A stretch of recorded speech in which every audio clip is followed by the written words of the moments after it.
Alright, let's see what that does. I should be sending.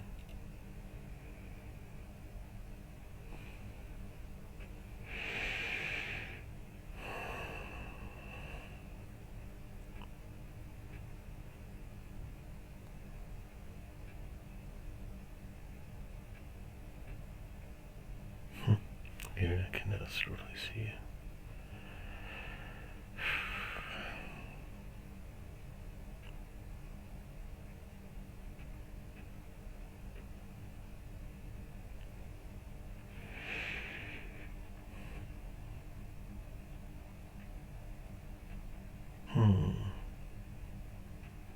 Should be live.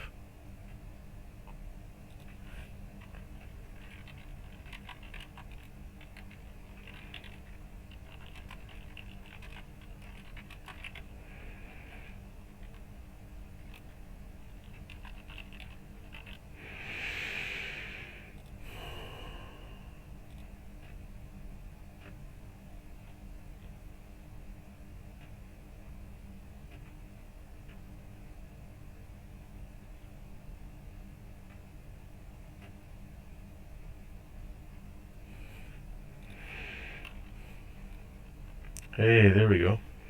I had a major issue.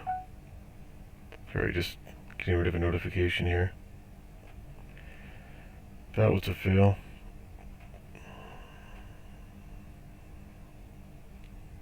There, silence that.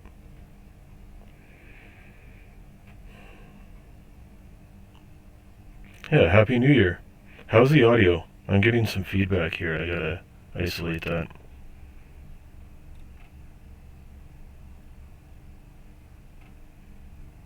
Mic, weird. Let's try just that.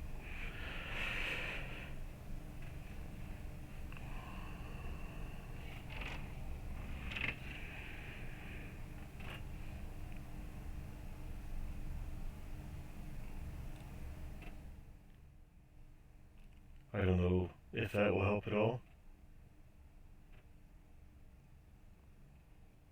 I'll just keep making some adjustments to the settings and see if that helps.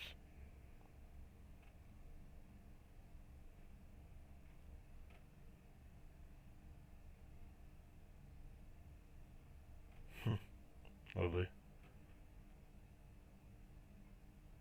Okay.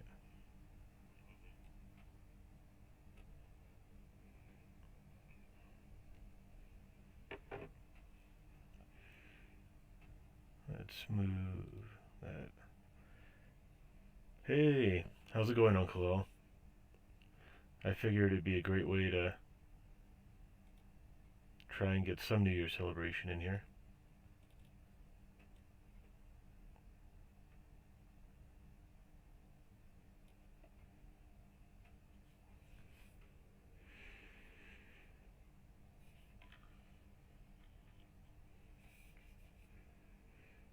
I tried to have a scheduled. Yeah, I'm using OBS. Well, I tried to do a scheduled live stream, and because I couldn't get a stream key, I couldn't use that one that I had scheduled. So I had to make a whole new event, or new stream. So I don't know how a person's supposed to do that using the new creator. Excellent, Uncle L. Excellent. Not enough people are prepared, that's for sure. Or not enough people even consider being prepared.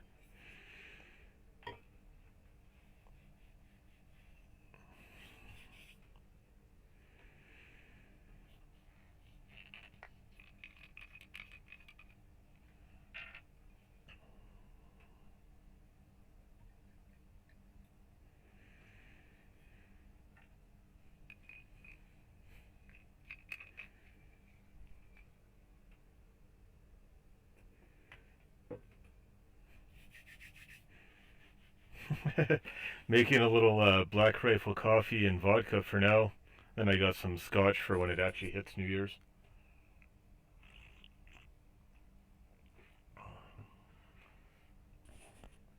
Stolichnaya. See if we can get that. Just right there. Sorry, I just got to move some things around so I can see properly as well. There we go.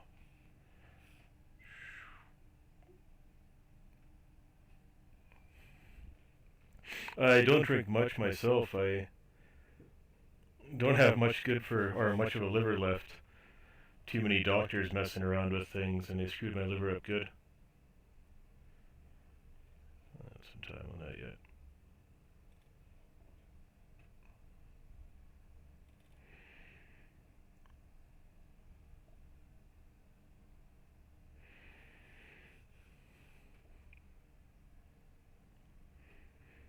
What part of the planet are you from, Walt?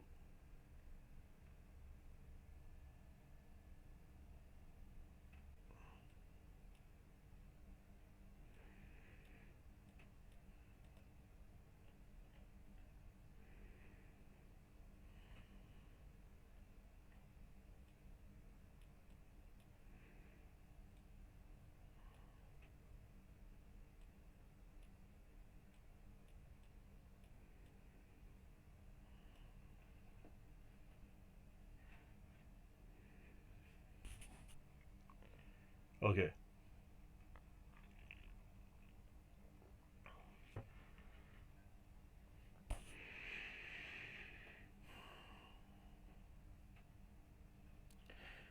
Yeah, it's a bugger, ain't it? I can't say it's good for a person to be drinking obscene amounts of alcohol, but I can barely drink myself.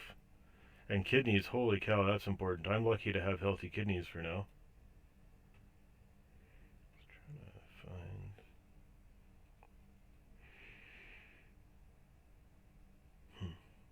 To search it.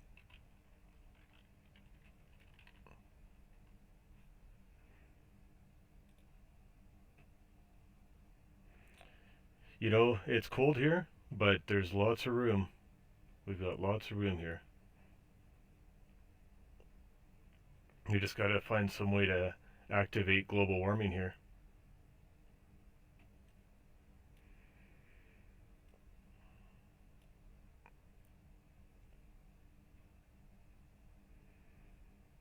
Yeah, Walt, where are you located?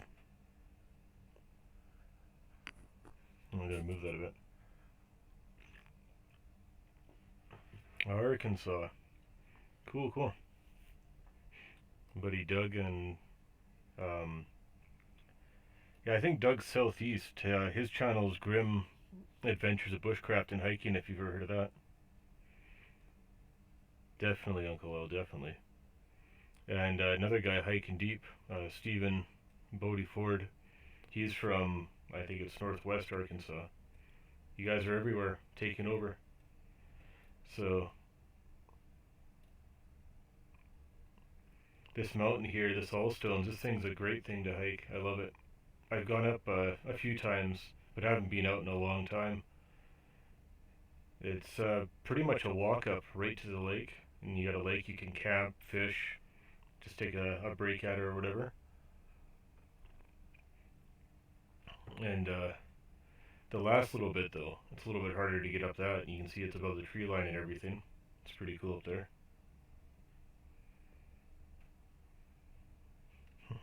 Yeah, way south. And yeah, well, and you know that way, Uncle Al, if you had something like that, you know, people could be all over. Because here, like, we're only really populated in southern Canada. We don't have much population when you get north. That's for sure. Like, you know, there is civilization, but it's very sparse, right? We've got lots of room up here, and we go all the way to the North Pole, all the way to the top.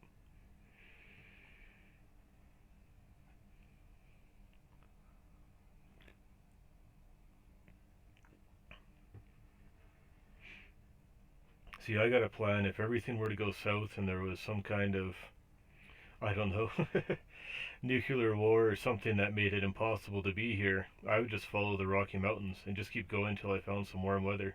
even if I had to go down to Mexico or something. That's my plan X, the ultimate bug out. But that's highly unlikely. Nobody wants to come to Canada.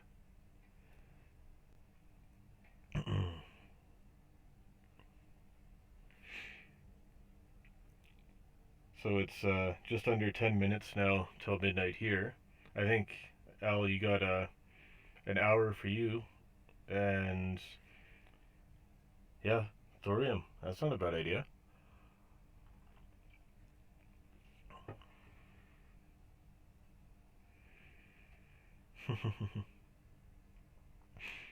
We do get warm in the summertime, that's for sure.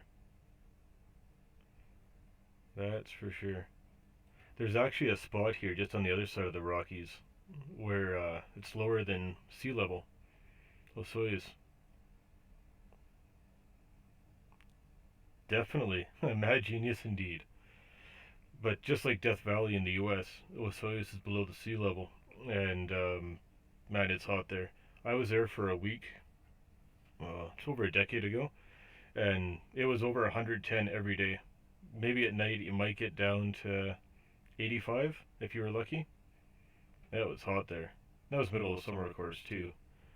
That's not far from Orville in Washington, or is that Washington? Idaho? Yeah, Washington. Yeah, lots of humidity, eh?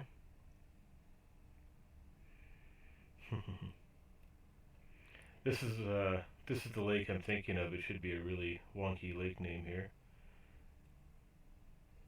Oh no, never mind. It's a different spot. There's another one in the area called Lake Koocanusa. A whole bunch of places all combined into one lake name is silly.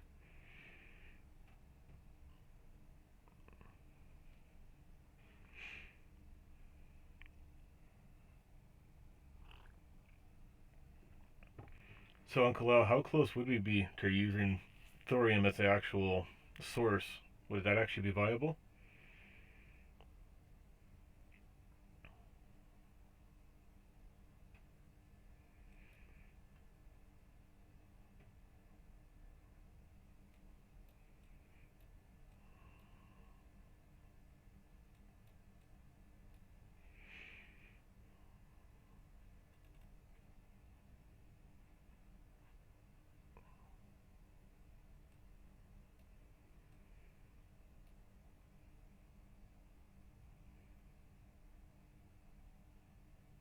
Oh, okay,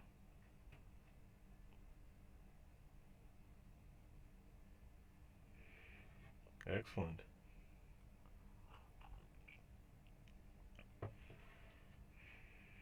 You guys ever traveled to Georgia? Peachtree, Georgia? It's pretty cool there. Tons and tons of trees. Like, I thought our area here was packed full of trees, but you can't even see businesses in that when you're driving down the thoroughfares. It's a pretty neat countryside around here. Or in the state of Georgia, I should say. Not around here.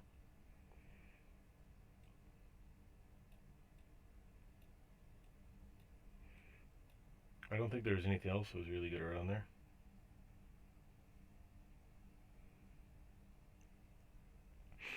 You know, we've got nuclear power here. Oh, well, grew up in New Jersey. Nice, nice. And too many people are scared of nuclear power because of accidents that have happened, but it's much better than burning coal. Like in Alberta, most of our power is coal fired. So if we're going to use more electricity, electric cars and stuff like that, we're going to be burning more coal, and we're not making the world any better then.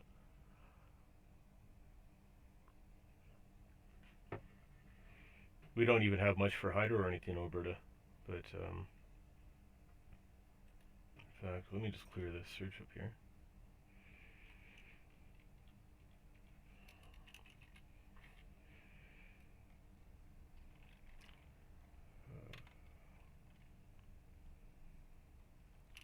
It's called Bighorn Dam.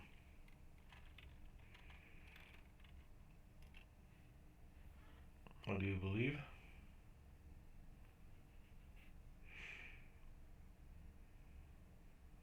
So South New Jersey. I don't know much about New Jersey other than MTV and Jersey Shore. So how is South New Jersey compared to all those weird-looking people on TV?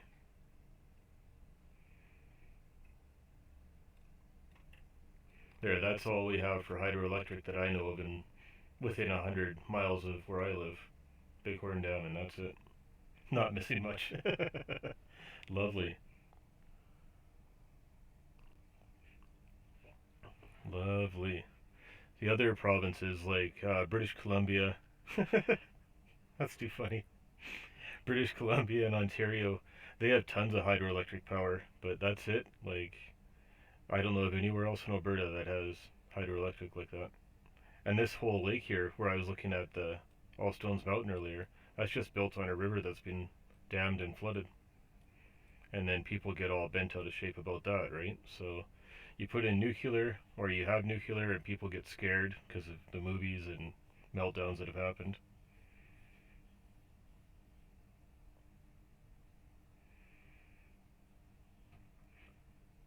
Yeah, I can't see that being a negative, honestly. And what we're doing right now, we're spinning our wheels and we're starting to go backwards, right? We're not doing well, Uncle. Not doing well at all. And yeah, it's great for, like Greta to come running through and screaming at everybody of, shame on you, shame on this, shame on that. But at the same time, India and China, they're doing really bad pollution too. So I don't know if she's going to go around the world. Yeah, I've researched a little bit into molten salt, not much though. But a lot more than just running around screaming at people needs to be done. Needs some progress, that's for sure.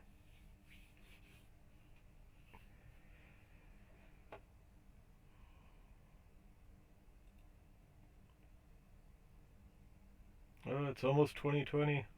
How about for you, Walt? Is it 2020 there already? I think you must be Central Time.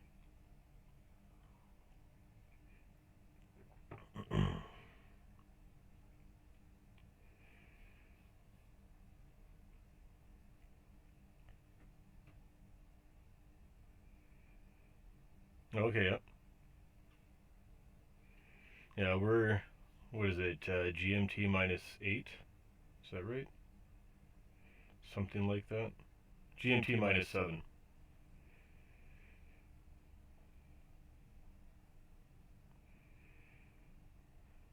Holy, 1 a.m. You're staying up late?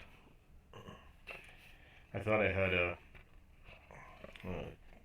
18-year-old scotch because I had everything put away for moving, but it just ended up being a 12-year-old. So I figured, it's grab a bottle. Ooh, going the wrong way. There we go. Some 12-year-old. Live it up a bit. No, hey, what's going on? Look at all these people enjoying the party. Yeah, 1 hour behind you, Walt.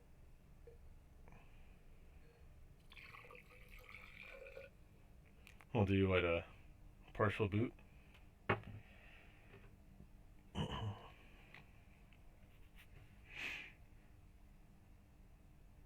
A speaker with the child? Hey, I'm on YouTube. I'm not allowed to say anything bad, right?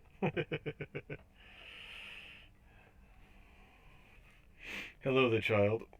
In fact, let's put this in here to save space. There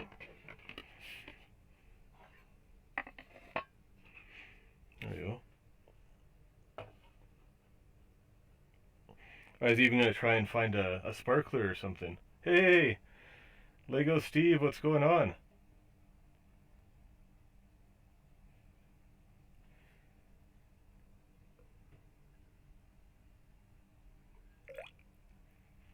"25 seconds. 8. Oh, it's so close. It's almost New Year's. Yay! It's 2020, and I don't feel that much different. I still feel old and broken. Woo!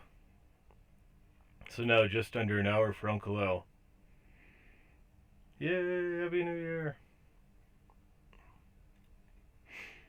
I think Uncle Al's in Northern California, if I remember right. Somewhere around there. That's right. Remember Kappa.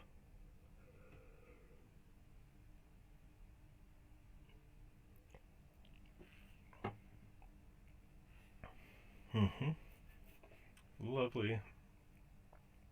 And that's one thing I really miss is before Kappa, Uncle Al's antics and everything, all the fun animals and stuff like that. But we just got to make some changes on how we do our videos and how we present our. Yeah, isn't that great? That was a gift last Christmas, Christmas the previous year. Yeah, $42,000. Now I don't know how that translates to creators that are outside the U.S. if they can still have legal reach, but they can definitely shut you down. They can definitely delete you. You got to be really careful. Now, Uncle Al, wasn't there somebody that during a live stream his kid walked in or something, was in the background, and he got dinged for that, or something along those lines? I can't remember what happened. I ran too. Oh, damn.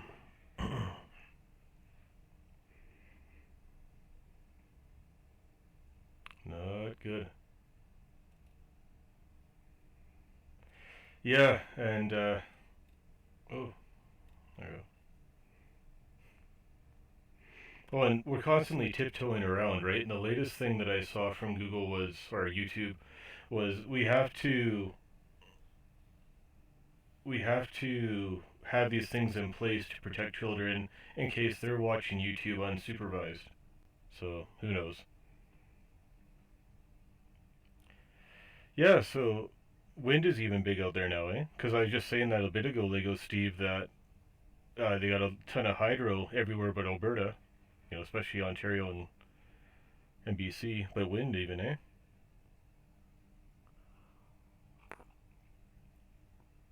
Excellent.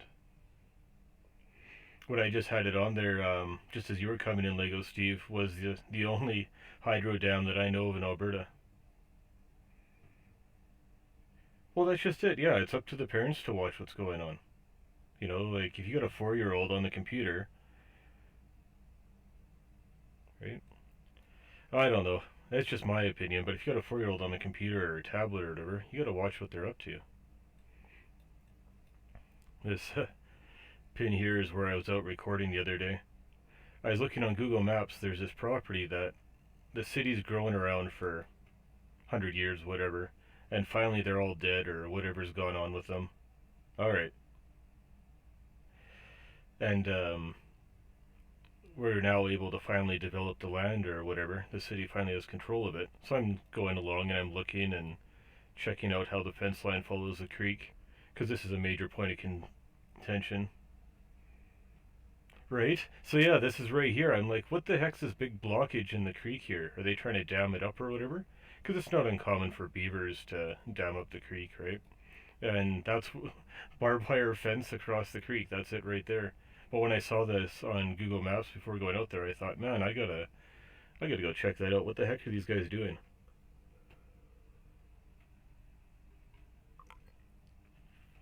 And they got I haven't measured it exactly. They got a quarter or two, quarter half section of land, and along the property line, they're zigzagging all around the creek and over the creek and everything. And the enviro people are so concerned because we want to extend Molly Bannister Drive and have it connect somewhere to 22nd Street, somehow crossing the creek. There's a crossing here, there's a crossing here, and they just, oh, the wildlife, the wildlife. Meanwhile, it's all cut up anyway with all the barbed wire fence. It's stupid. Makes no sense. But at least with these people gone now, we can get on with developing the city and they're not taking up space anymore. It looks like they were growing something or whatever. It was just to make hay. They weren't even really doing anything viable. No animal, like no livestock or anything. A long time ago, it would have been a viable farm. In fact, speaking of farm, um, where the heck would that be from here? Here we go. Sunnybrook Farms. We have a old time farm set up in the middle of Red Deer here. that actually is like a working farm for kids, you know, go hop on the school bus and hang out at a farm for a day.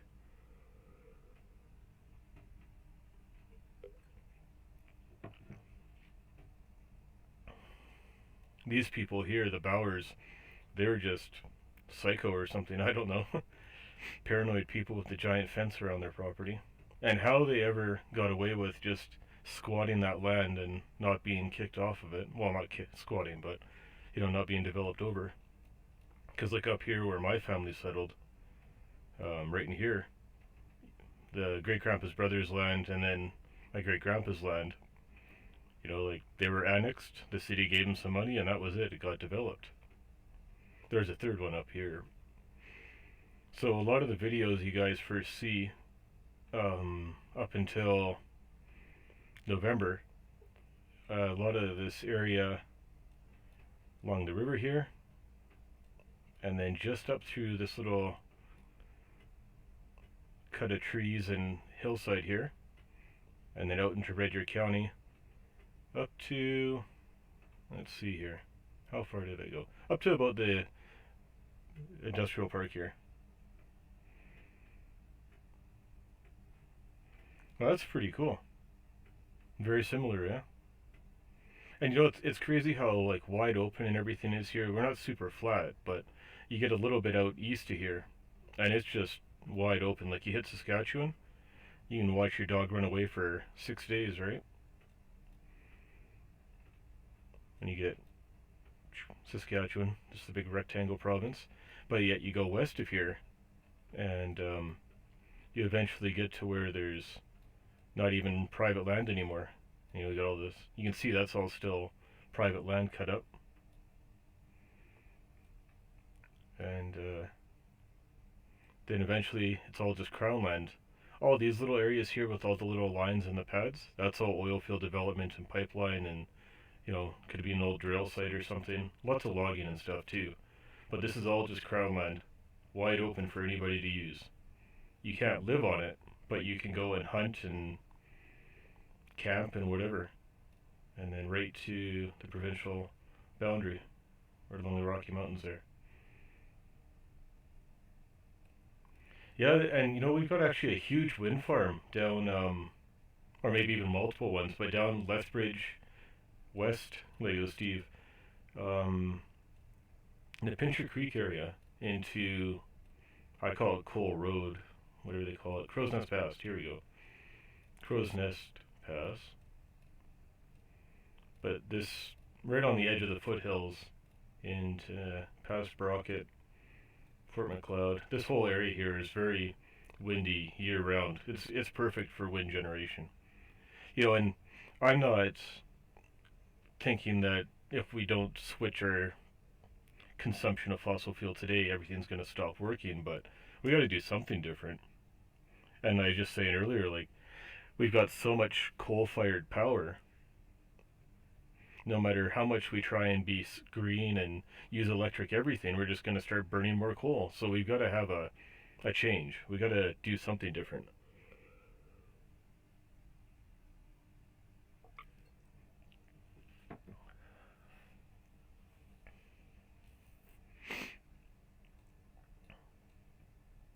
So, you had let me know, Lego Steve, about the markings on the railroad spikes. Now, I didn't find much. It looks like they've all been picked over. But the last time I went out to go check on my hideout, my friend and I did find one. Right, yeah.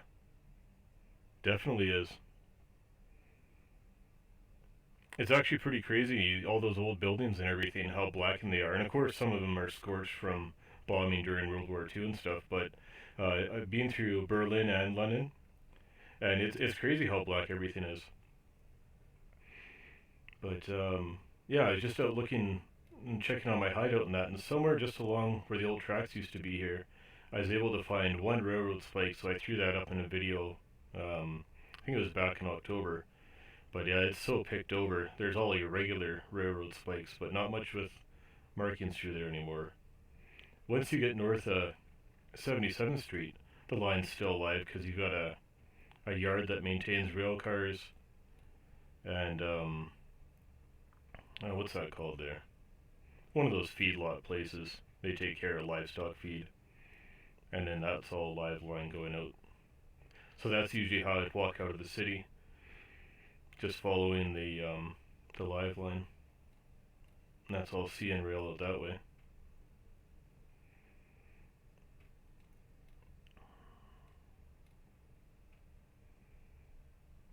Something that's actually pretty cool. We've got the city, the river, which is how we got our name for our city, running through. But we've also got Waskesiu Creek coming in. So that first one I showed you guys is Piper Creek, and that goes north, and then at 43rd Street, it joins in. There we go. Joins together with Waskesiu Creek. Waskesiu just almost parallels the Red Deer River coming up from the south. And then they both flow together and discharge, here we go, right in the Waskesiu area here. Right there.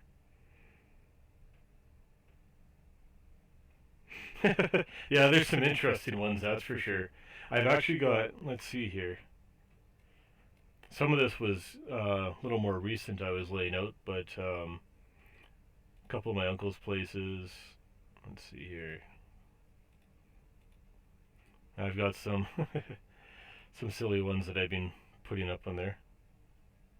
I like to just make them as random as crazy.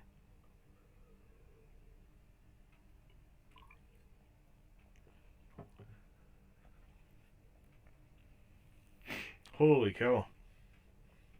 I don't know if any of you guys have ever heard of the Frank slide. Let me just bring up a browser here.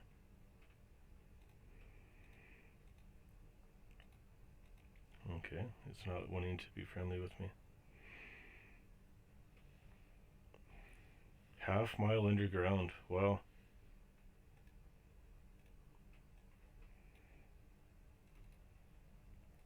We'll do it this way. There we go. It's Turtle Mountain, but that area is just showing where the wind farm and that, right on the edge of the Rocky Mountains. Let's see here. 1903.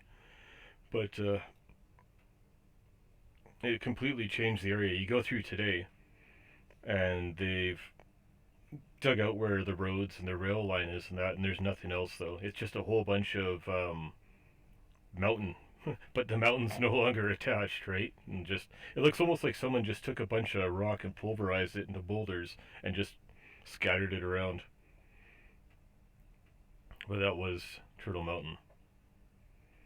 But there we go. But yeah, you just got a whole bunch of that everywhere. And so there's all kinds of, people, houses, and whatever else all buried from the mountain coming down. Well, and a lot of people are saying that with fracking and oil and gas development that we're going to be sinking out of sight. Just was it this year? I think it was early this year. We had an earthquake here in Red Deer. Never had one before, and it kept going back and forth. Is it a natural event? Is it fracking? I never actually heard. Is it one or the other?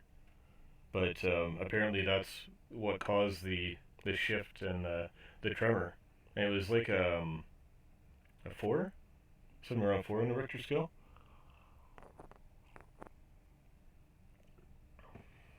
What the frack?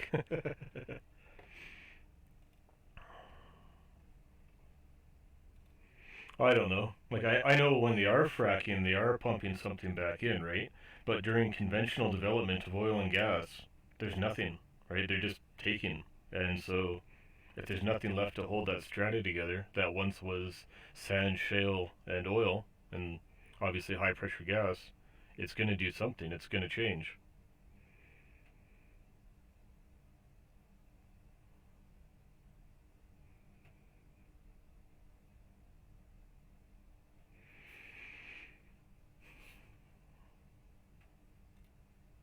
There's a bit of a better view of how devastating that is that came down the mountain there. And that's just some people blasting and digging up a mountain, a mine in the side of a mountain.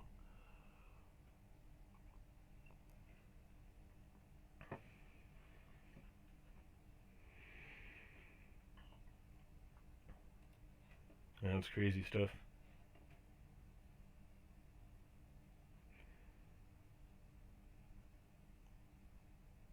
So where's that place you were saying that? Yeah, right? Isn't that crazy?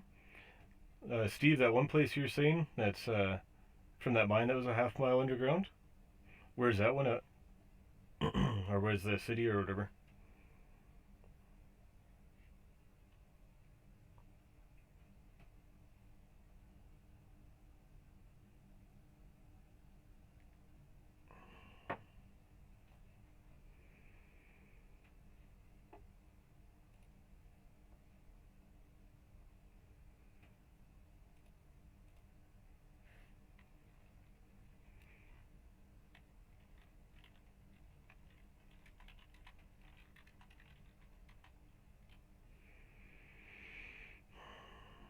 4.6 is what it was. And that was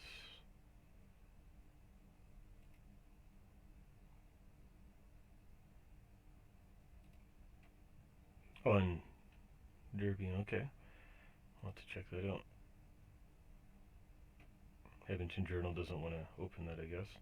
But I was just finishing up my night shift when that hit, and I spent the rest of the morning running around responding to alarms like vibration and tamper alarms and stuff like that at banks and other businesses. It was a busy day where it would have just been go home at 6:30 in the morning and that would be it.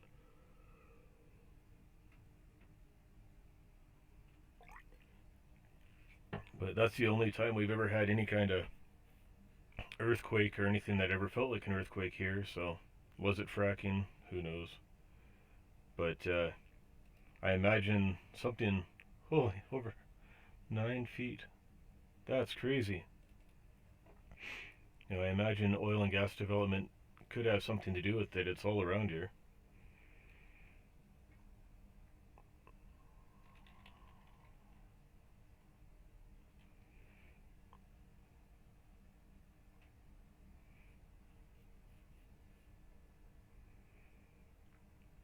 I think that's quite a bit further north than I've been. We had a stopover in Manchester, and I barely did anything with that, but mostly just London is where I've been as far as England goes.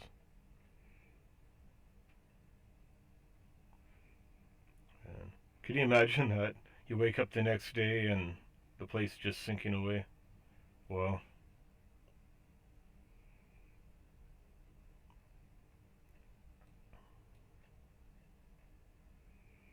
that's not a small little area either.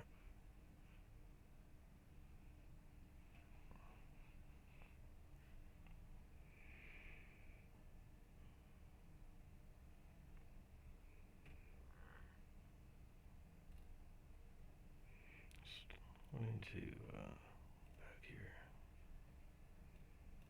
I'll just do it here then. That's nuts.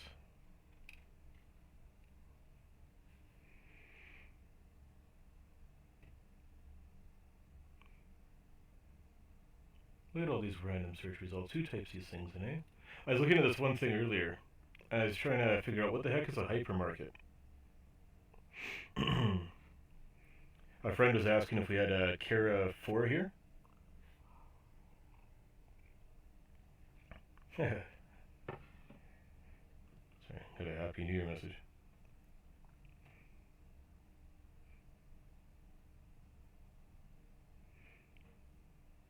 Sorry, which location here? Right here is 100,000.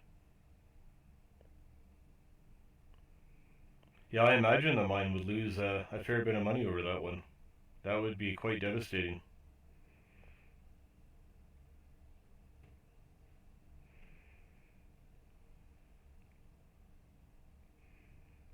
Happy New Year. There we go.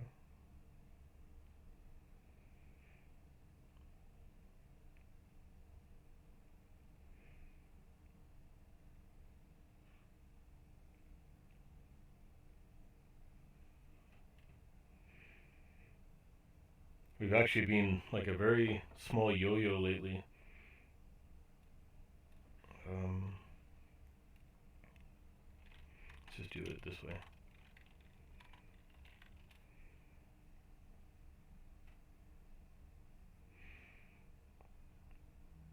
And put him right out of work, eh? That's devastating.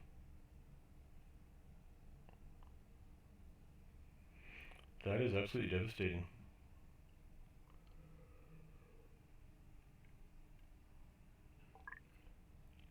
Yeah, so I got a friend out of Lebanon asking if we had this Carrefour, or however you pronounce it here. And then I noticed they were talking about supermarket versus hypermarket. So if you've got a Walmart supercenter where you've got groceries, clothes, the auto shop all in one, a large parking lot and everything, that's the definition I found for a hypermarket. So let's see, what are they listing our official population as now? 100,418.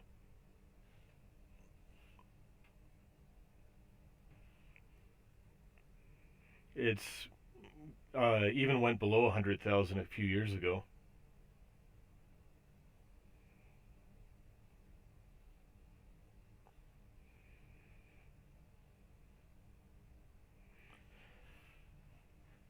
So Lego Steve, was there like a mass exodus after that? Did everybody just pretty much just pack up and leave and try and find somewhere new and more prosperous?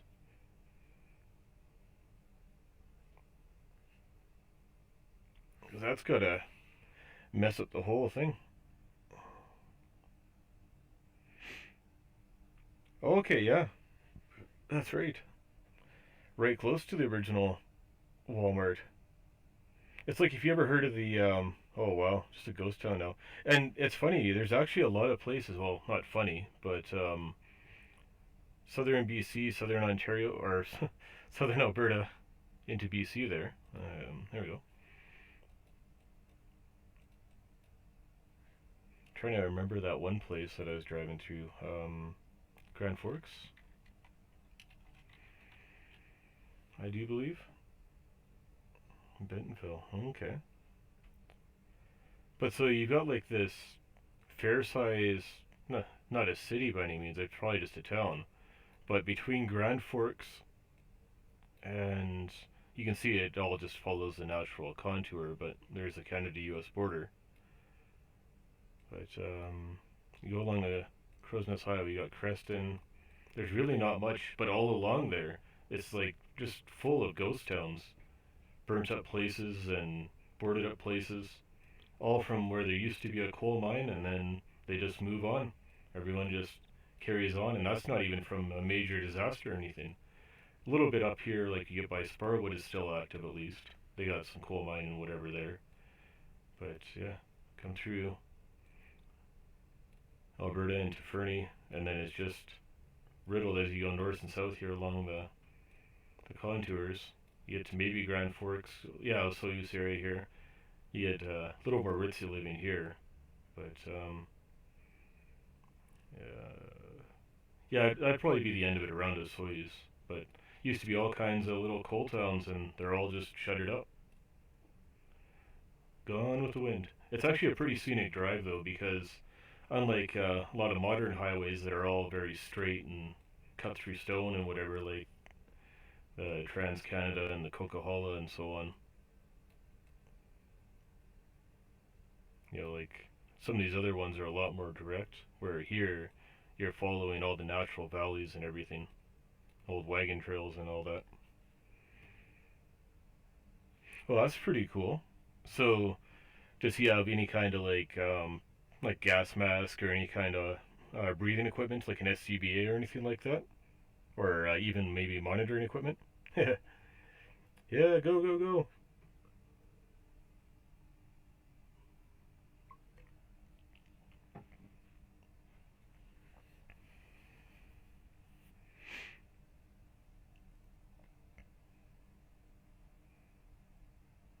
Oxygen meter. Yeah, it's a smart idea.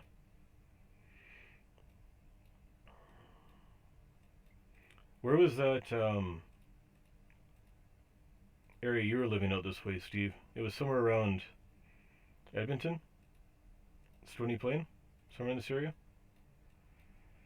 I do believe.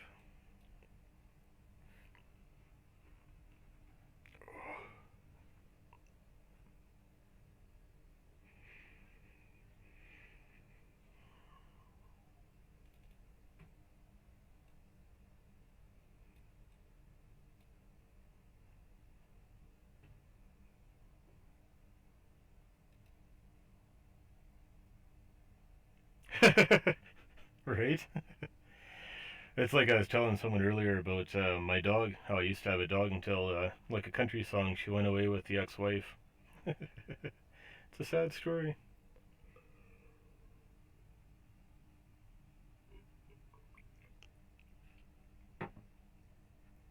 Back in the day, you said you were out this way around Edmonton or whatever, and the orchards out in BC, is that right? My memory's not the greatest, but this area here, I believe.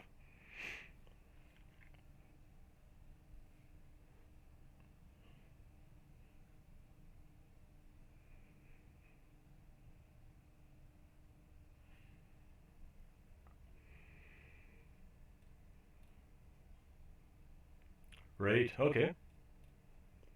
You ever get around Jasper to do hiking? Or bound for Jasper? Either of those two? Jasper, there we go.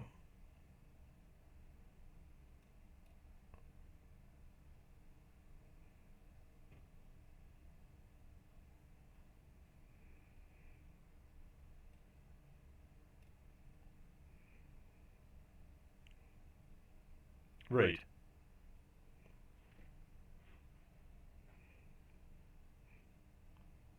You know, it's funny because so many people, Banff is so cliche, especially when you get international travelers and stuff like that. They just, the pass. Oh, I'm not familiar with that place.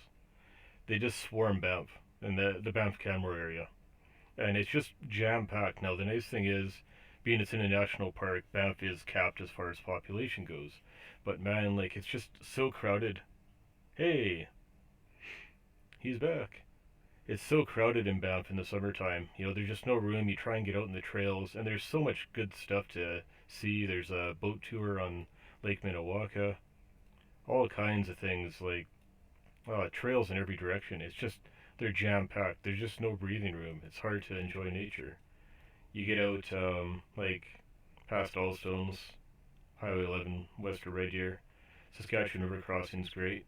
You got the Columbia ice fields up this way, and I think that's actually just right here.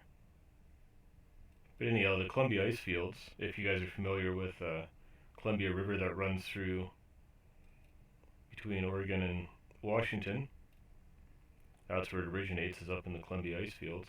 But Jasper is the place to go if you want to be able to get out in the mountains, enjoy some nice mountain hiking, and just get out in the trees and everything, and not be bombarded with tours. You know, not jam packed where you can't even stop to take a picture or something.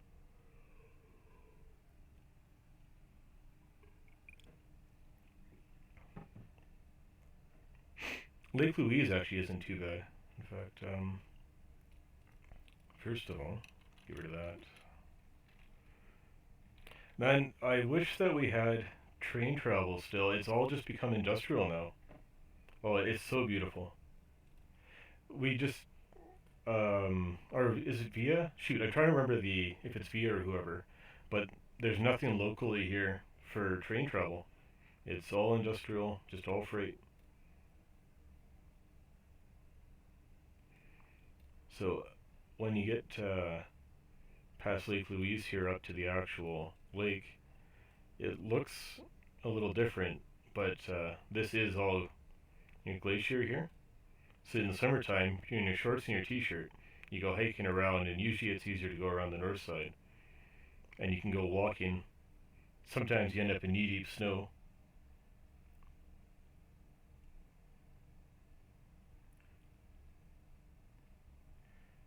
I wonder if it was via. Sorry, I'm just all of a sudden remembering back because it was like '88 or something. There was a bad train crash near Hinton between a passenger train and a freight train, and I don't know if it was via or who the passenger carrier was, but that was one of the things that made a big impact on passenger travel here in Alberta. I think it was via.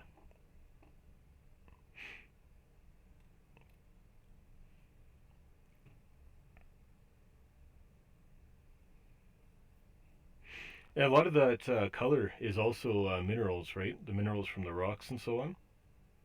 It's pretty cool, honestly. Like you get the ink pots around, right? Yeah, you get the ink pots around Banff and stuff like that, and like from the minerals in the ground and that. Cool.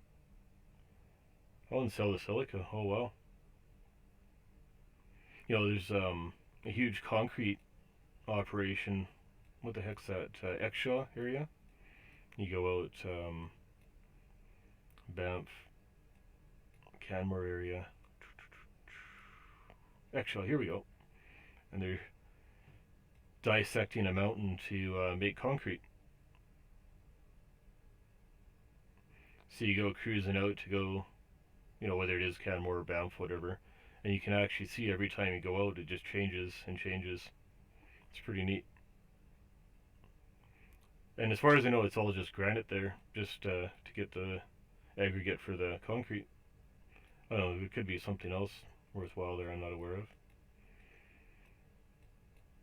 Now, if there's only a way to enjoy the trails in the wintertime, it's hard to get around, right? Because they're not maintained, so you get lots of, yeah, isn't that crazy? It's all open. You get lots of ice in that, and it becomes like, you know, break your leg. Hey, Ariel. Welcome. Um, I don't normally drink. I don't normally just do a random live stream, but it's New Year's. Hey, come on down. Basically just random babbling. But isn't that crazy, the open strip mine, eh? Best cook on YouTube. Woo! Happy New Year. I think it's officially 2020 for everybody that's in here now. Yay!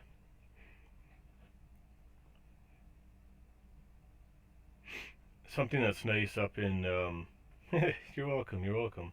In the tar sands, you know, and all that evil stuff they say about Alberta, we don't have the open strip mining for the tar sands or the oil sands anymore. They go underground, they drill horizontally, and they inject steam, liquefy the tar sands. But it all used to be ugly like that, where they're taking down the mountain here. That's what they do with the big acres of land up there. Oh, definitely. She has some amazing. Well, you know, I can't see the future, but with 2020 vision, it's going to be pretty clear. 6:30 p.m. on the first. Okay. Yeah, and for me, it's just past midnight. It's just 0 dark 30 now.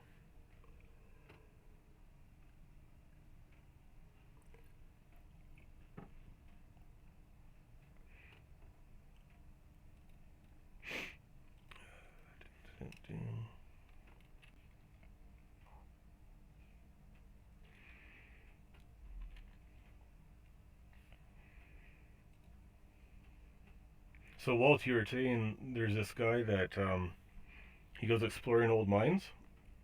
He goes hunting them out and exploring around, and you said he's got a, yeah, just past the new year. He's got an oxygen sensor, right, or an oxygen meter. So somewhere around the Lac La Biche area here, I had a friend. She was okay. She was commuting, and it's so remote up in this area here. Somehow, though, she was going through Lac La Biche, working up closer to Fort McMurray. Okay. And they got stuck on the side of the road a year, almost 2 years ago now. And they were just stuck on the side of the road. And didn't crack a window in the car or whatever, and four of them died inside the car. Three of them? Shoot. I can't remember, but you know, it was a girl I knew locally here. Just 21. And suffocated or asphyxiated inside the car, just idling, trying to keep warm in the middle of winter. Yeah, this is as close as it's been to a party for me. I am not feeling the greatest, so not able to get out and do too much.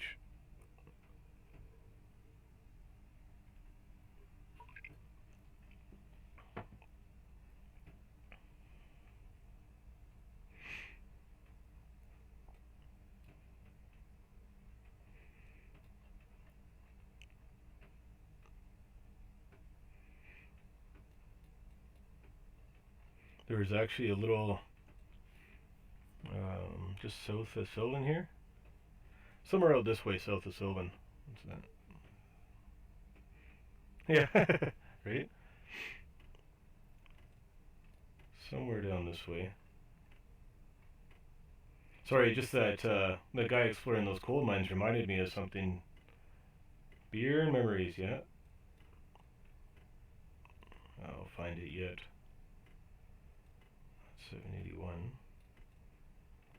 Anyhow, somewhere southwest of Sylvan here, some people I grew up with a long time ago, they died from asphyxiation too. That's right. Yep. That one. Sorry, kind of a couple different things melted together there. So he was talking about a guy who goes down exploring coal mines or abandoned mines, and so that's why I was wondering if he has like a gas mask or a SCBA to breathe from, and he's got an oxygen sensor. So with my friend up around Lac La Biche there, they got stuck in the wintertime on the side of the road, and they didn't have enough fresh air coming into the car.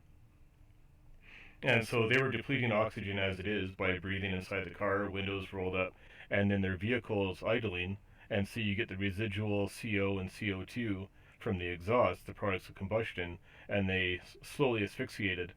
So we can only hope that they died peacefully. It's crazy. It's amazing just how something is simple. You're just stuck on the side of the road. Like these people I grew up with, just southwest of Sylvan, they were in their late teens, and the one went down to the vegetable cellar. So you got the basement, and then you got a cellar, which also doubled as a tornado shelter. And you got your veggies down there, and so on. And she went down to get some preserves or whatever. She collapses. Nobody sees her for a bit. The brother goes down there, collapses. The dad goes down there, collapses. So finally, fourth person sees three bodies down there, and they got emergency services, fire and ambulance and that to come. And it was 100% carbon dioxide from rotting vegetables expiring or absorbing and using up all the oxygen in that space. So it's those two things plus some other close calls I've had during construction. I've become very conscious to going into confined spaces with little to no airflow.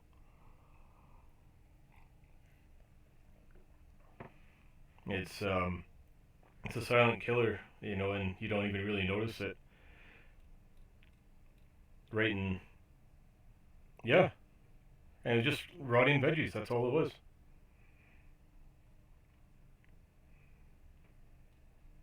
Right? Deadly. When this Oriole Park West was growing up, sometimes when they're building houses here, especially over winter, they'll just do just the basement and seal it off. So you get a nice warm foundation. You don't have to worry about the concrete getting too cold and cracking before it fully hardens. Well, it's still green. And so I'm working in one of these basements. There's no upper to the house. It's all hoarded in. And they had a propane heater going, which was basically just like a big torch, no exhaust to outside or anything. And I noticed something just didn't feel right. Like it was like I was just really short of breath, but I wasn't really exerting myself. I just digging some trenches, and the flame goes out, and it's like, oh, okay, no, this isn't right. Like why did the flame just shut off, right? And then I notice all of a sudden I can't breathe, so I'm crawling, gasping, but I can't get a breath of air. Got up outside, it's minus 1 million outside, but at least I was able to finally breathe. Even after cracking open the hoarding and ventilating that basement, like, well, it's a foundation, just for a house to be built on, 8 feet deep by, or 8 or 9 feet deep by however big a house is around. It took over half an hour of ventilating that to get that propane heater to relight again, because there was so much or so little oxygen and so much products of combustion down there. So myself in that situation, I was very lucky. With those other people I was just talking about, they died from a lack of oxygen, and it's like, oh shit, like how? It blows my mind it can just be that easy to expire.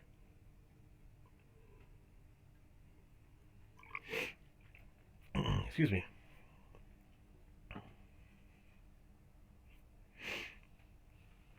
Yeah. Well, and you know what? And I should have known better than to be in that place all hoarded in with that propane heater going. But I was just focused on one thing, right? I wasn't looking at everything that was going on in the site. I just, okay, I'm going to go to work, dig my trenches, and everything's nice and warm inside here, all sealed in, right? I wasn't even worried about airflow or anything. And so, luckily, from living through those mistakes, I am, able to live and talk about it.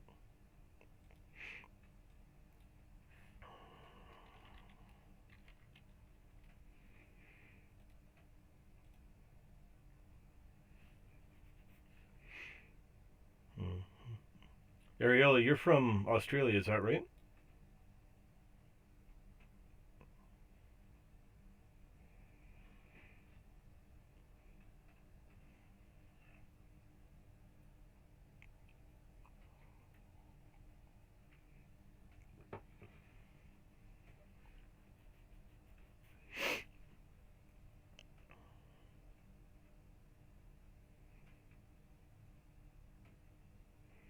Yeah, isn't that crazy, right? Like a kerosene heater, who would think that it could be that harmful? Okay. Is there any really good hiking and stuff? Like, I imagine it's all very open and everything. Very similar elevation. Jakarta, Indonesia. Okay. I saw a documentary, and I can't remember exactly where the prison was located, but somewhere smack dab in the middle of Australia, there was this prison, and it was 2,000 kilometers in any direction to get to the nearest city. So there's nobody ever really tried to escape from that place.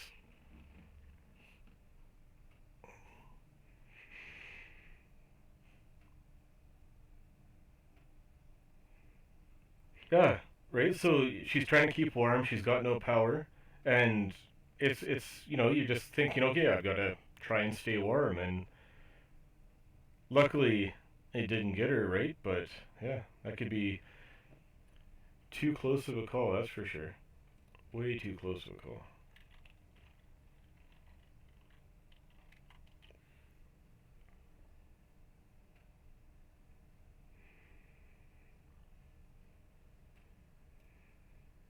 Holy, it's a whole bunch of blue signs.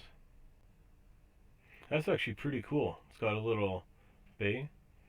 I don't know what you call that. We'll call it an archipelago, but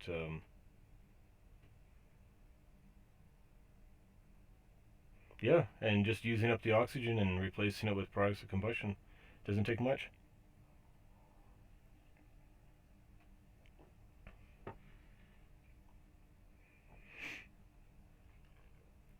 Oh boy, yeah, and that's the worst, right? You want to get out and have a weenie roast or something, or just enjoy a nice campfire at night, and you can't even enjoy a campfire. It's hard to really enjoy being outdoors, that's for sure. It's one of my favorite things if I'm out camping, and you're about to bed down, you got the campfire crackling away, and the coals all lazy. It's it's been all right this last year, last 2 years or so, but 2011 and 2016 we had some crazy forest fires in Alberta. 2011, part of Slave Lake, the town of Slave Lake, burnt up, and 2016, part of Fort McMurray burnt up. And these people had very little time to get their belongings out, right? And these houses are so close together, it all just went up. Yeah, and are you right in the middle of summer now? Is that right? Because you guys are opposite the seasons from us, the way the axis of the Earth is.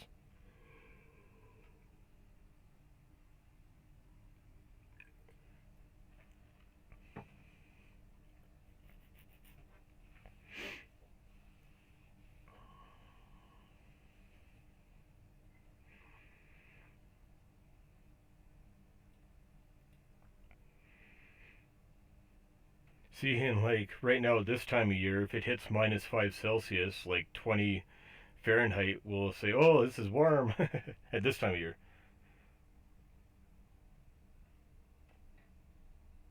Oh, okay. A lot of you guys are all out working this way, and then a few things change, though, eh? Not so much the same anymore.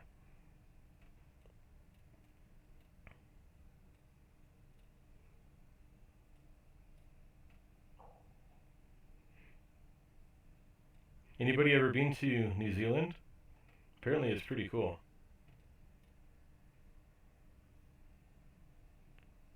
29F. Wow.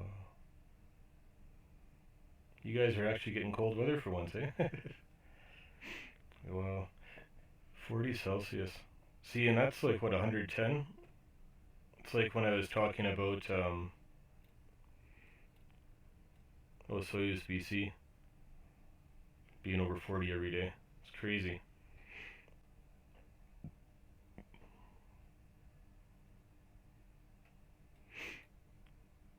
I'd like to check out Antarctica sometime. I think that'd be pretty cool.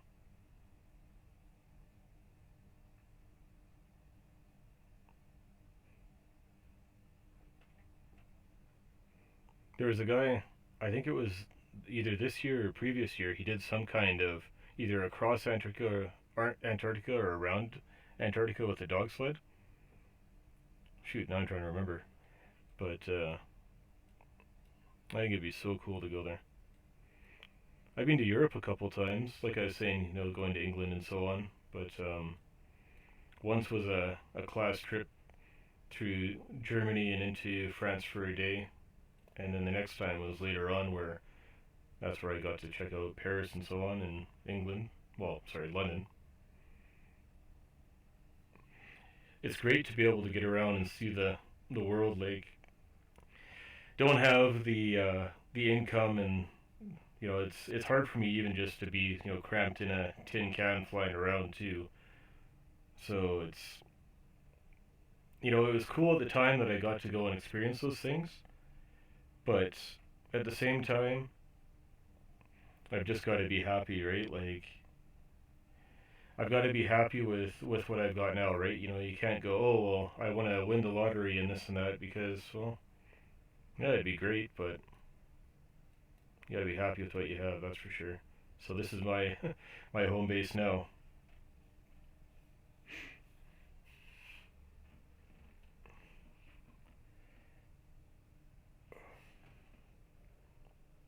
But gonna cross my fingers here now that we're finally into 2020. I'm getting closer, moving up the list. At least I hope to see these specialists.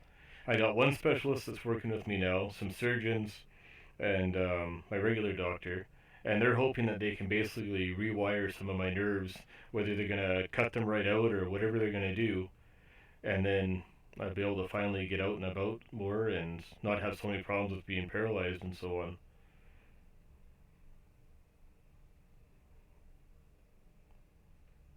Oh wow.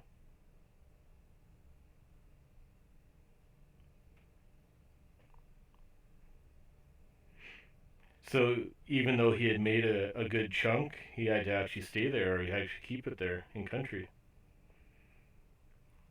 You know, the one thing I love about our snow here is we don't get much wet snow, Ariola. It's crystalline. It's a dry, what they call powder snow, right? It's so cold here all the time. We don't even really get like it's not fun for the kids. You can't build snow forts and snowmen and stuff, but it just makes everything very beautiful and it sparkles and it's got a neat effect on those nice sunny days, right? It's pretty cool.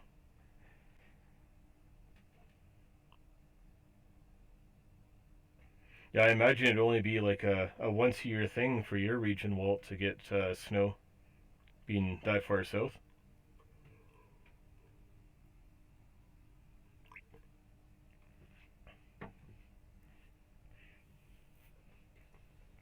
What's really nice is the hoarfrost. Oh, okay, yeah, yeah. When you're in New Jersey, the hoarfrost is so nice. So when you get about 0 Fahrenheit, about minus 18 Celsius, that's that stuff that sticks to all the tree branches and the fences and that, so that quick little video I put up on Christmas morning, or sorry, the morning of Christmas Eve, where everything's all covered in all that. That's the hoarfrost. And that's HOAR, frost.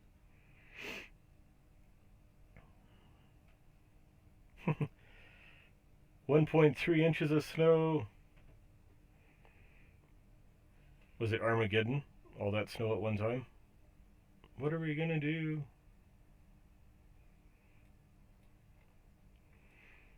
You know, it's crazy here because we get so much cold Arctic air funneling down from the North Pole here, or the Arctic, and hits the Rocky Mountains and deflects into our region here.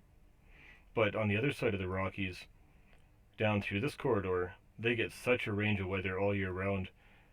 You know, rain, snow, and a lot of wet, heavy snow too.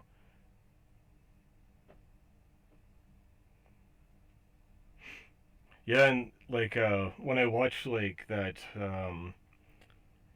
Heavy Rescue 401 Lego Steve, holy, like that's obviously around the Toronto area mostly, but that is just some ridiculous weather they get there. All that wet, gross, heavy snow. It's got to be so hard to get around when that gets deep.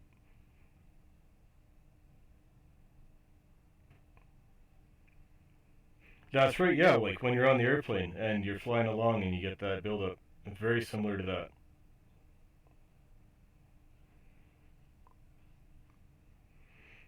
One thing that's really cool, and you know, when we get one of those minus 40 days, I'm going to make a video doing it. But you take your mug of hot water, you get it as hot as you can, and you step out the door and you throw it up in the air, and it instantly crystallizes. This is so cold out, you know, minus 30, minus 40, and it comes down as snow. So you end up with homemade snow. It's pretty cool.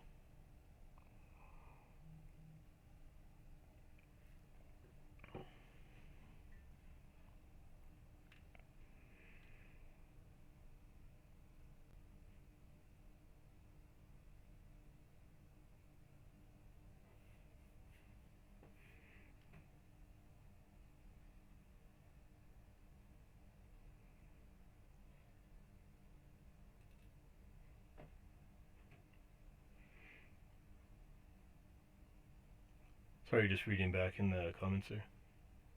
Yeah, and I actually even saw a family. I think they're out of the central United States. Yeah, I talk a lot too.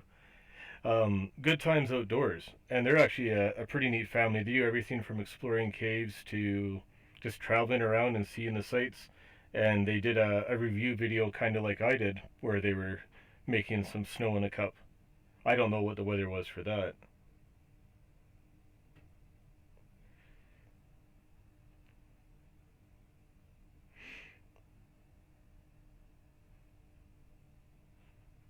Yeah, yeah. I think we're two peas in a pod with that one.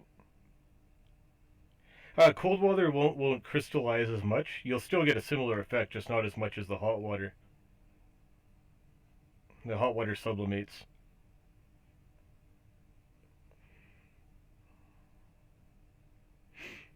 2 blocks from the 401. Yeah, I'd say. And oh shoot, I can't even think. Like that's got to be like 16 lanes or something crazy like that. Well, I guess it depends on what part you're in too, but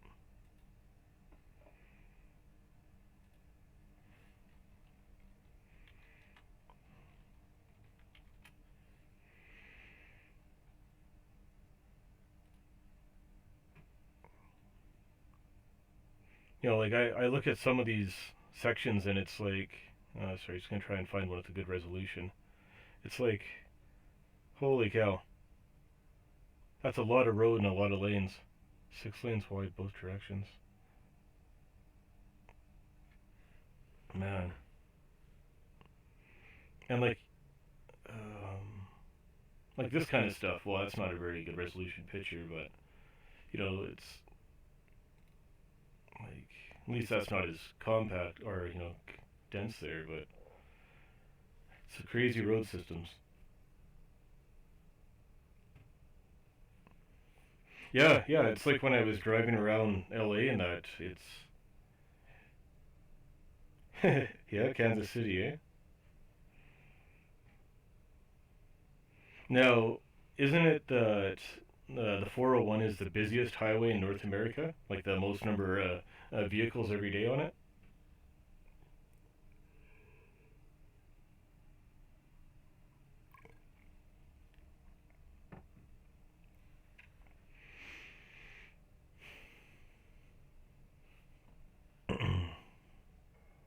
Got a text message here.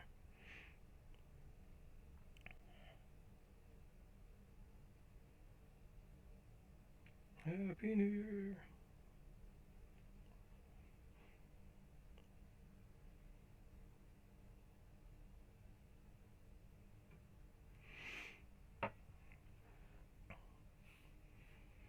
Okay.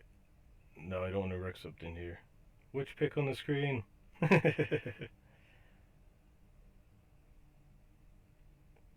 Is it very similar in Jakarta, in Indonesia?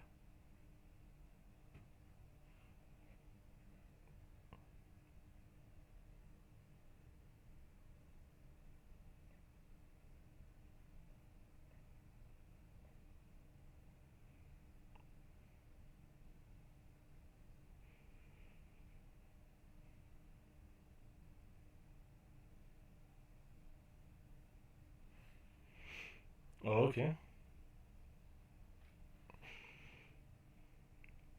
25 to 30 million people? Yeah. So you can't try and steal the picture and use it as your own, eh? Some of these, yeah, those are all probably going to be like that with that little copyright thing on it. 25 to 30 million people.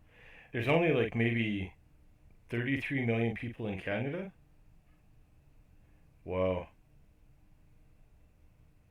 Just basically one big city. Holy cow. That's nuts.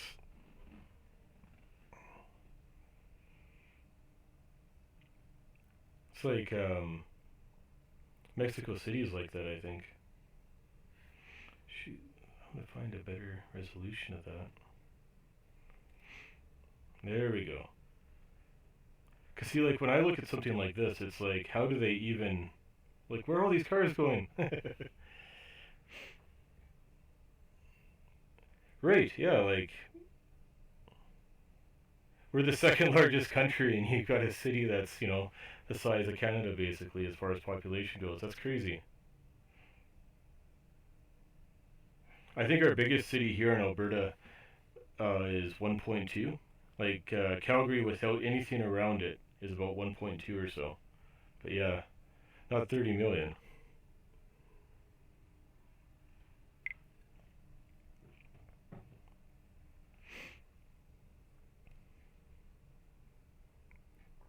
But you look at like pictures like that and like cars just basically in a giant parking lot, and it's like holy cow, that is crazy.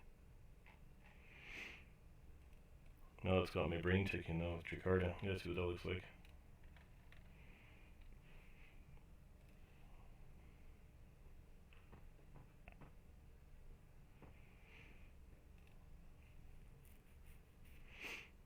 Oh, that's crazy. Everything's all just kind of slammed together right to these giant skyscrapers. Wow. A little different from the view here, that's for sure.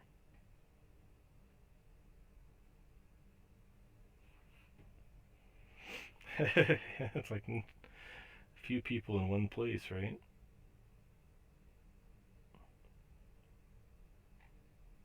That's wild.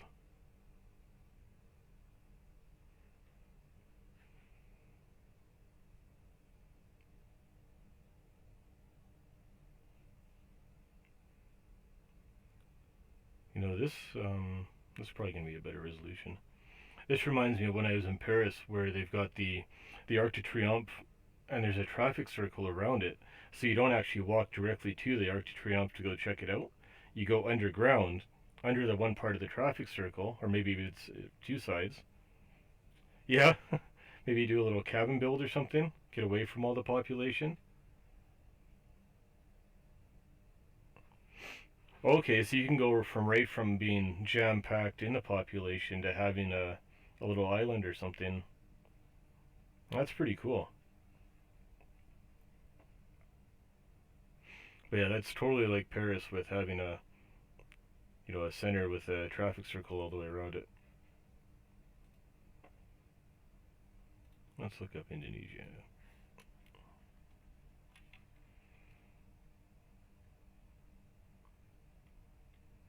Oh, London is just jam packed. It's crazy.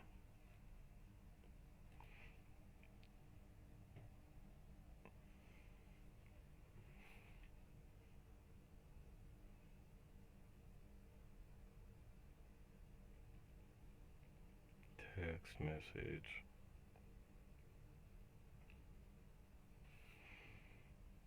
Look at me being such a good host here, texting and talking.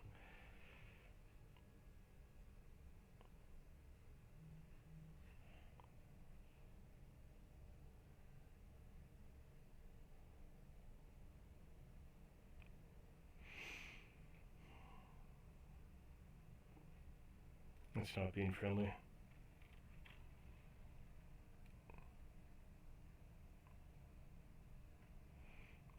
That's something, eh? It's the same size as Lake Ontario. Oh, actually, before I go this way, yeah, okay, yeah. So there's Indonesia there. That's actually pretty crazy when you think about that, right? Like you've got all these little places, and then everything that is even smaller that could just be a little random island that you could just go and boat out to or wash up on. That's pretty neat.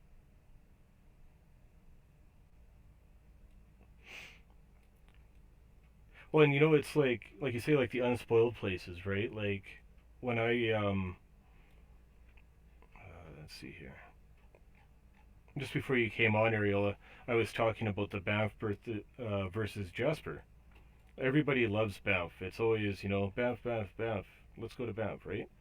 But it's just jam packed. Oh, okay, Java. It's just jam packed with tourists, and even like all the trails and everything in the immediate area, and there's this cool boat trip and everything you can take on Minnewaca. But when you get into Jasper, Sketchin River Crossing, it's just so much. It's not as busy and so on, right? Not as jam packed. So Java and the Jakarta area is like the central population or the most population density then.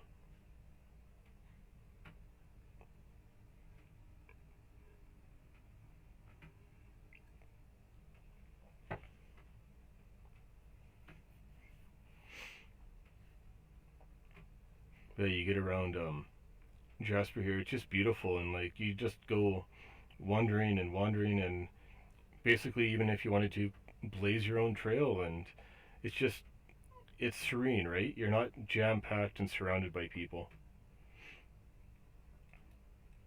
There's so many cool things to see in Banff. As much as I say it's a tourist trap, and you know I don't like it, it's because I've been there a lot, right? It's definitely, if you've never been there, you've got to see it for yourself. It's worth that much, right? And the winter hiking in the area is cool, but you're bound to break a leg. Everything gets so icy on those trails. The nice thing about the town site though is, as far as people living there, it's in a national park, so they're limited. They're capped on the population. They can only have X number of population, 850 or whatever it is. So that's cool, right? Like, there's no other places that I know of around Alberta that are, excuse me, that are limited to their population. Oh, down here by Montana, where the heck is that? Waterton. That's another cool place to check out if any of you guys ever come this way. Definitely worth checking out Waterton. There's some trails that you can take you into BC, take you into the US. You can even, oh, the Rockies. It is so nice. It is so nice. You can come through right into Montana here by ferry, and they come off, I don't know, wherever the heck it is along the way, and you're allowed a couple hours or whatever to putt around and go back on the ferry after. But let's see here. As long as you're anywhere, Chestermere. Sometimes in the Red Deer area, it really depends on the smog, fog, whatever you want to call it, pollution in the air. But around Olds, you're a little bit further west, the mountains are a little bit closer, they move a little bit further east, and you get such beautiful views of the mountains. That's for sure.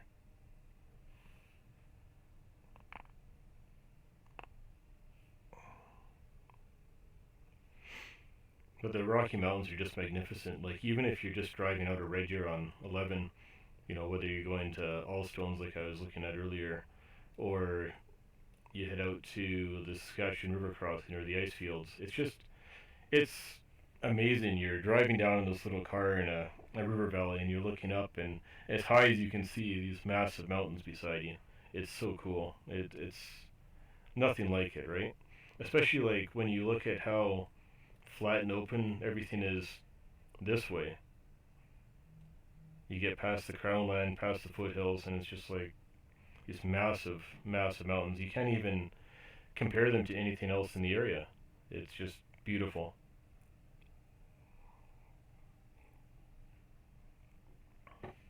Before all these, right? All the different, all the different pins I put down. Shoot, where the heck is it? Here we go. So before all these new issues, like all this paralysis and that started hitting me this spring into summer, I was planning on getting up Allstones again, one last time. And I can't remember how long it takes to get up now. But let's say it takes you 4 hours to get all the way up, stop and have a quick bite by the lake here, and then finish your ascent. It takes like half an hour to get down. It's such a neat place. You don't need any special climbing gear. A good pair of hiking shoes or hiking boots, and some supplies with you. Some, change of clothes, some food and water. Yeah, the Ozarks. Isn't that amazing? That area? And see, like, for me, never being to Australia, I just think, like, wow, it's such a vast, wide open place. Obviously, you need proper supplies, but I would love to just go hiking, just go wandering around Australia and see, because I've got all that here, right? I've got all the mountains, the snow, the cold, and whatever here. I'd love to see what it's like to be just trudging along through Australia and just experience it, even if only for once, right? Well, yes, and so like you say, fishing there. Oh, sorry, don't want to get lost out of order here. Nothing but mountains and woods. That's beautiful. But so like you might have come in after I was talking about this one, Ariella. So this here is actually a man-made lake they did to make a hydroelectric dam at this end in order to generate electricity. But this is an amazingly huge lake, and the colors are just so beautiful. But Allstones, my favorite little mountain here, I think it's 4 times that I've climbed it. Let's say you get tuckered out or you don't want to be crawling on this last little bit, because it is quite hard to finish that last little bit to the peak.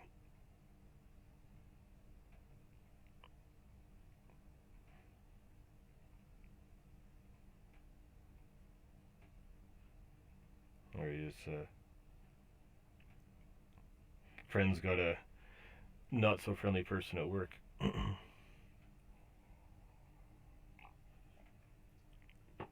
So you get out, it's about 3/4 of the way up. You got this lake here, and so you could set up a little tent, you could set up a picnic, you could fish there, and even in the wintertime, say you want to go fishing, you just go find a lake, whether Gull Lake or Sylvan Lake, these are both great for ice fishing. Whether you want to put down a hut or do it open air, it's so cool.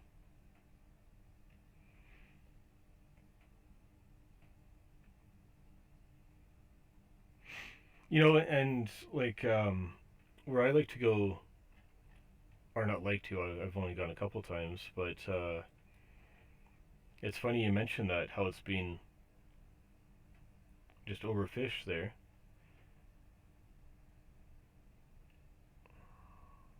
Oh wow, so yeah, it's no joke. You've got to be well prepared to be out trekking around in the outback.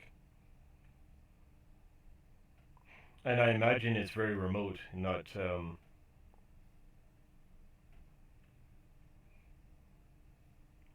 much for hospitals and whatever along the way. But yeah, Lego Steve, like you're saying, things being fished out and stuff. This pond here, this has actually been a few different carnations over the years, but you can see it's right beside the river. And so when there's flooding and stuff, it's actually pretty neat because it'll naturally stock itself.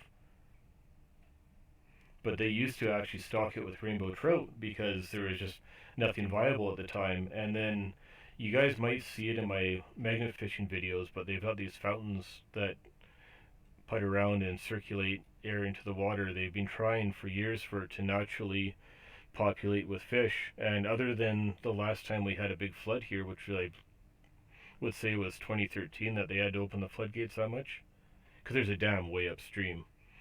And that's the last time that there was any fish in Bower Ponds because people were overfishing them. Hundreds of kilometers in service stations. That's like when you get up north towards Fort McMurray and stuff. That's wild.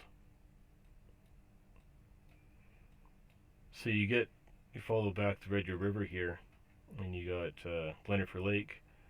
It's another man-made lake, and that's just strictly to control the flow of the Red Deer. Because what we used to have, and I'm sure I've said it before in some of my videos, but it would flood every spring, and it would be, empty basically, drought by winter. Or they would have crazy things like huge ice dams and ice flows and stuff. So now they can regulate the river to a certain level that's just enough to get along, and it still feeds all the other outlying areas, farmers and communities along the way. But it's never, like a massive flood unless they just possibly can't hold back anymore in the reservoir at Glennifer Lake.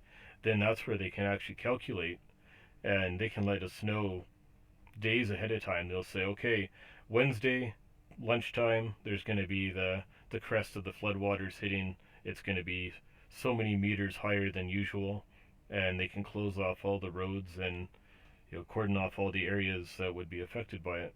So it's actually pretty cool to have a dam controlled river like that.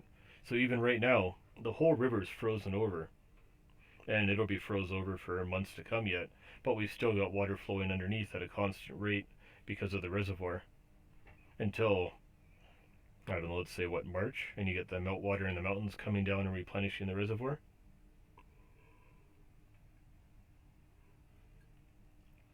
And also in the spring, excuse me, now a 12-year-old Scotch is not the same as an 18-year-old Scotch, or aged. Piper Creek and Waskesiu Creek converging and feeding the river as well. That's pretty cool. Gray and pure white, eh? Does that have anything to do with minerals in the water or pollutants or anything that would change the colors of them?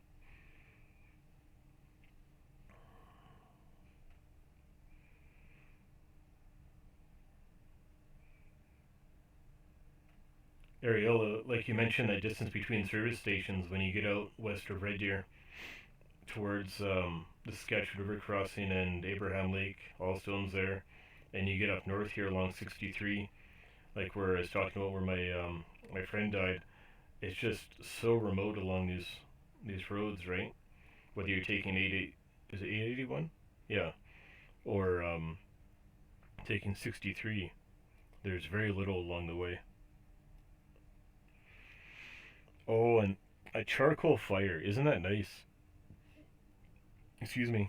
This one friend, I remember we went to visit her, and she was so embarrassed she had a charcoal barbecue. She felt like she was low rent, that she didn't have a propane grill. And I said, like, no worries at all. You get that charcoal going, nice even heat. Oh, those steaks, they turned out awesome. So I can only imagine, like, catfish. I've never had catfish myself, but doing it over charcoal on the old Barbie, that would be great.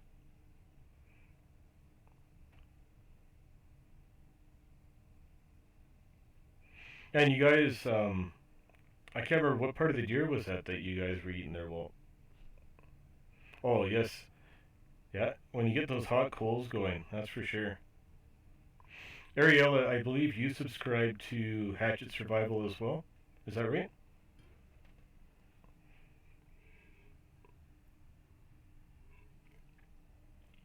The backstrap, yeah. Oh, so good. See, I'm missing out here. I haven't had I haven't had catfish. I definitely have to try that. So, Mark, Hatchet Survival, one of the very first videos I saw. I'm sorry, this guy is being a creeper here.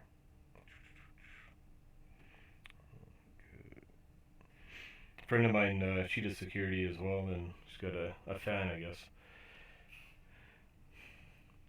Right, right. But yeah, so this Mark Hatchet Survival, one of the very first videos I saw, he was cooking and a steak or whatever, and I let him know like, oh hey, like you should be using the coals more than the fire. And it's pretty crazy. You got this kid that instead of being all arrogant and full of himself, he humbles himself and says, oh okay, well so and so said this advice, and I'll try this advice. It was actually pretty cool that he just took some random guy's advice on how to cook his food. It's pretty neat. Right, so it's like when we had all that rainbow trout here when I was growing up, right? You just get sick, you're like, oh wow, I caught another rainbow trout. So yeah, so if you got that all the time, it's pretty cool. He's working on that lean-to now. In fact, I don't know what I can get away with on a live stream here as far as showing other people's videos and stuff like that. I don't know how that works. Are you guys aware of what we can do while live streaming? Are you allowed to play videos or whichever? I don't know. I have no idea.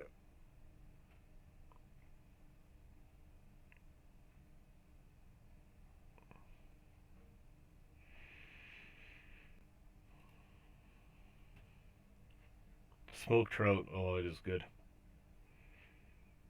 And smoked salmon. Smoked trout and smoked salmon is awesome. Oh, um, yeah, Hatchet Survival. Excellent channel. Just a young guy. I think he's only 17, 18. And he's even got some gear too, if you guys have seen where I got that black backpack. Right. Yeah, so you don't want to be playing any of their videos, right? During the live stream, you get dinged with a copyright. Copyright?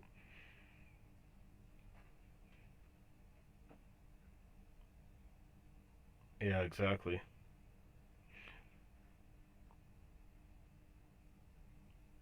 Oh, okay. I see. So yeah, you could end up getting dinged no matter what, even if, and then they have to sort it out later. When I was out in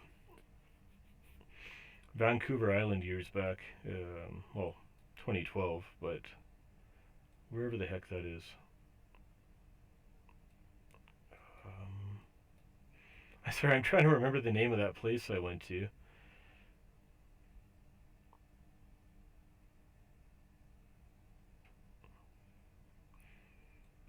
I can't think of the name. Tofino. That's what it is. It's one of the most westernmost places, or the most westernmost place in Canada. It's very far west, anyway, on Vancouver Island here. And so when you actually have the shape of the globe, it's far west. And um, traplines and inlines. Okay, I'll have to check that out. I was in Tofino for a few days, and so the one morning I go and check this place out, and they got this chalkboard sign out front, kind of similar to like a sign they'd put out for like no parking for street maintenance and stuff. And he's talking about having fresh caught smoked salmon. So I go and, what's this about? And the natives in the area, they're allowed to fish anytime, as much as they want because it's on the reserve. It's just the way the treaty is. So they can put a drag net or a big net across the river, right on the edge of wherever I don't know if it's where they spawn or whatever. Oh, and he's in Canada too. That's sweet. Nice.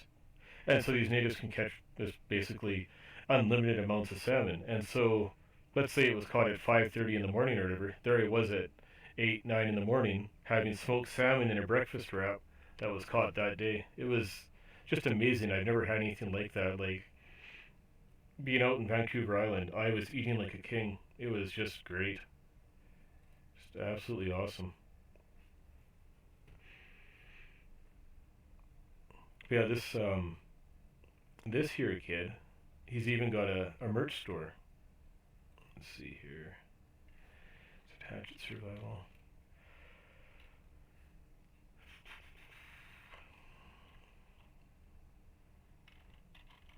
I do believe. Yeah, they ended up deep in your fire pit, eh? Yes, Ariola. It's amazing. Like it's like when you go and have sushi, right? And so you've got like your regular grade sushi, and you've got all the whatever rolls and stuff, and then you get that little bit that's and I don't know the special names, but you've got that compressed rice with the salmon stretched over it. It's like that, and but in a wrap, and it was so good.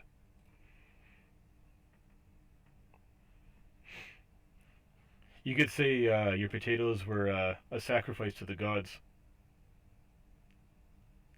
Well, but too close to the fire. Oh, that's what it was. Okay. We'll just change the name of this live stream to Guy Drinks Alcohol and Makes a Fool of Himself.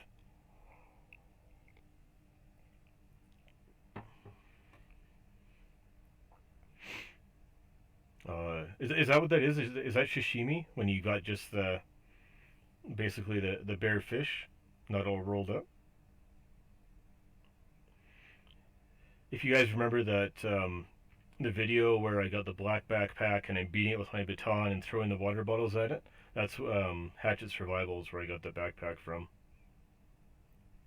And at first, when I opened up the package, um, let's see, where is it here? Here we go. When I opened up the package, I was kind of disappointed. I was like, "Oh, great! I've already got one of these bags because I got the a similar one in kind of a woodland pattern." And of course, the other thing is these things have all these accessories you can get with it.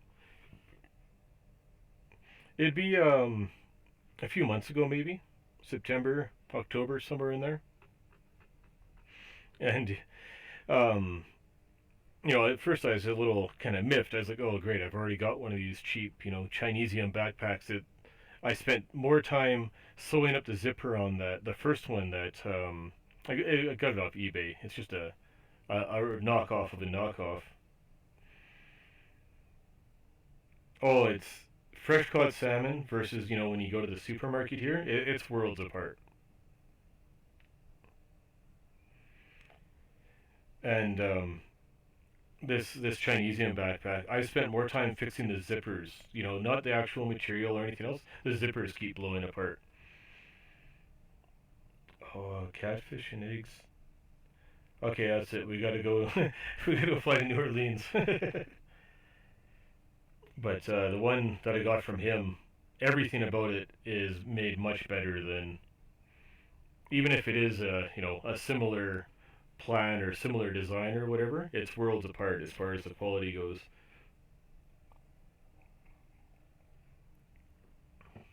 But he offers free shipping, and that's what makes a big difference for me. Is when I try and buy online, and I want to buy out of the U.S. especially.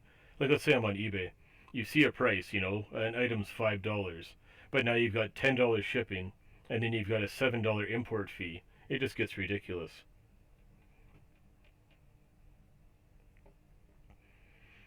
Yeah, there's some stores here that are like that, where you couldn't even, like you say, feed it to the cats. It's pretty gross, some of these stores here. Take an old pencil. Nice.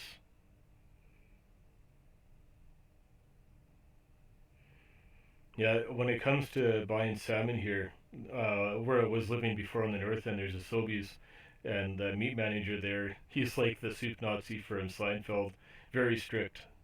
It's about the only place I buy seafood here. That's actually really cool. I'm going to have to try that in the remaining. It's become a bug out bag now, that woodland one. In fact, here, let me just go.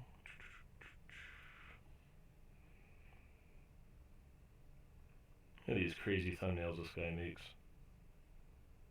I like making fun of all the people that have that really shocked look in their thumbnails. I call it YouTube face, of course, right? Where they're like, whoa, in every single thumbnail.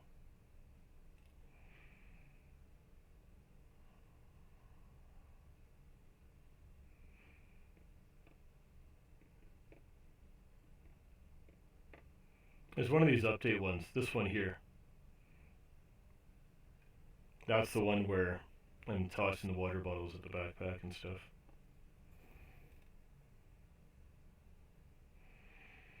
But mount it right on your bag, so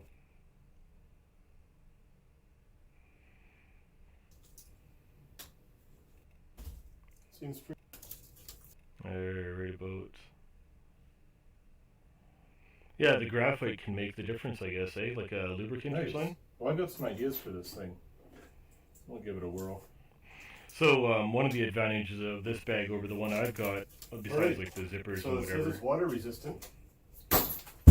is it's water resistant. Yeah, the mannequin, he takes a beating in a lot of videos, especially on my second channel where I'm shooting him all the time. Area there? Or not all the time, but seems alright.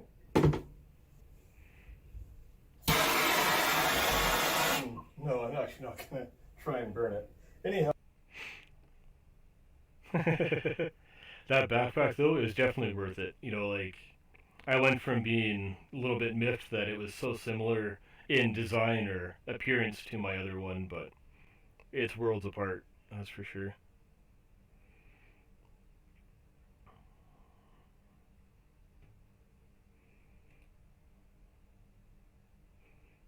It would actually be kind of neat, eh? Let's see. If you guys dig the magnet fishing, I don't know if they just came across my channel after I started magnet fishing, but I only didn't, a few times I went out, right? Only maybe 2 videos I made. But these people joined my channel not long after I started magnet fishing, and they got some cool adventures. Just a few videos here they've been on or done. Yes, he does. And it was way back when Rod was nice. It was way back when Rod was just in the one that he shares with his family. The is it Kaywood Adventures Alaska and More? Yeah, this one here. So is that one? He was a very early sub to me back in 2018, and then when he did his he does the most wacky stuff like canoeing in the snow and he's out in his shorts and -40 and stuff. He and we've got some antifreeze running through our blood or something. It's crazy. But yeah, so then he did that, and then he did Beater on the Bushcraft, which became Free Camp Kaywood. The other one there is basically just his family adventures. A lot of it is just focused on or directed in his family's outings and stuff. Not much activity on it anymore. And so, yeah, this was Beater on the Bushcraft Kaywood, which is now Free Camp Kaywood. And then he's got a new one now that's survival based. And that's his brand new one.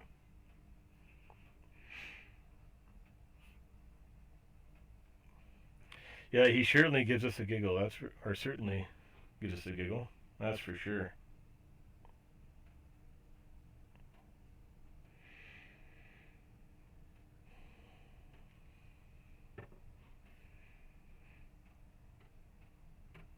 When it comes to things like survival and prepping and stuff, I've done a little bit. Like, I've got some bug out gear and gas masks and whatever. And you get these people that are just absolutely bent. I've got to have 800 guns and all this ammunition and stuff, and okay, that's great, right? Now, what about all the people that know you have that? They're gonna, if that event or shit hits the fan or whatever, they're gonna come and take that from you, or at least try to. It's gonna make you a target, right? Right? We're all whack. But the way I see it is have some gear, have some things, nothing wrong with having stuff at home like food and water and supplies and whatever, right? But also, if you want to really be prepared, have points along the way. Like,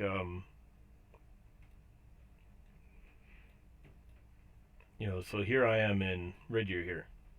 So if you're actually going to be prepared, you would actually have something at intervals that would be buried in the ground or hidden up in trees or whatever along the way until you could get, let's say, right out to the Rocky Mountains here, or at least the foothills.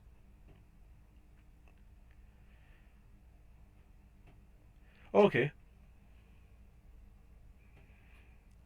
Oh, it's very cool of you to join us. Thanks for coming. I really wasn't even planning on being on this long, honestly. I really appreciate all of you guys coming on here. That's really cool.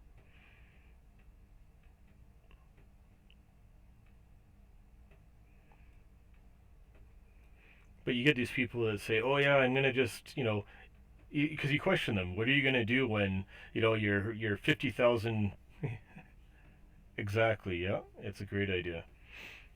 You get whatever your armament and stuff is compromised. Oh, I'll throw it in my car and I'll drive. Well, maybe somebody stole your car. Like, you got to have contingencies, right?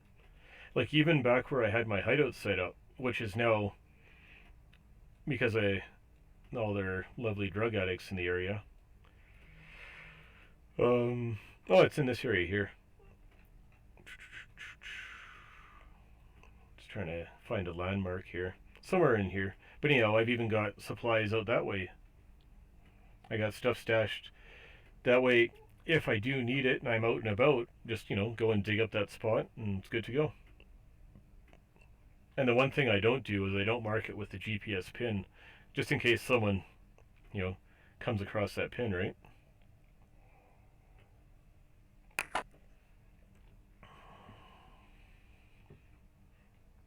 The way I see it is better to be just prepared all around, have your supplies and whatever, right? The peanut butter pin. Oh, shit. It's better to have your supplies all around versus just one central location, right? Yeah, and it's like when we had that power outage, we had 4 days without power, and you wouldn't believe the amount of people that didn't have food, they didn't have water. It was just crazy how unprepared people were. They didn't have basic supplies for a 4 day power outage. And a few other places were about a week long or whatever. But it was over 4 days for me that we didn't have any power, and I fared just fine, but some people, it was just crazy, right? Anyhow, I gotta run and grab something really quick. If you guys are on here when I get back, that's really cool. If you've got to run, that's all good too. I really appreciate you guys coming on here and hanging out. I just wanted to ring in the new year with some people, but I just gotta run and do something really quick, grab a drink and stuff. Yeah, and we're so used to, you flip on the light switch, you turn the tap, and it's there. Not enough people go, well, what am I gonna do when it's not there?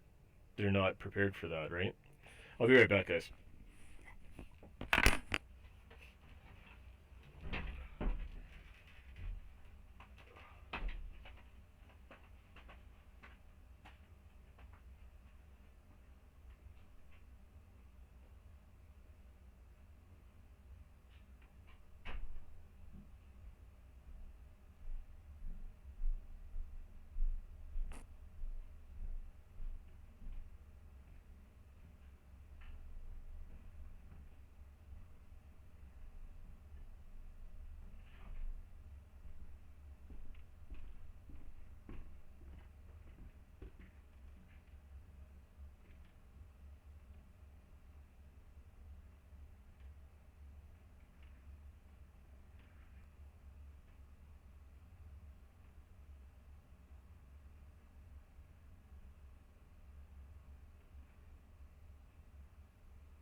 Unscrew the flags.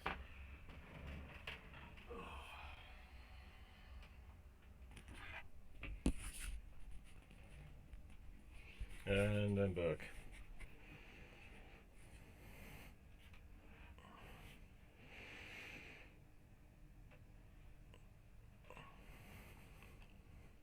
Hour and 56 already. Holy cow.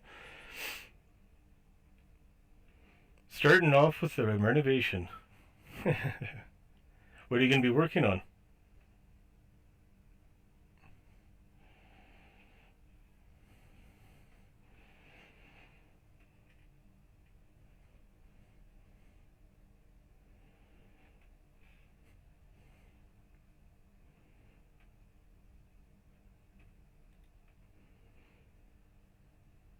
But anyhow, thanks for coming though. I really appreciate it. That was really cool. It was great having you guys come in and hanging out for the New Year's here.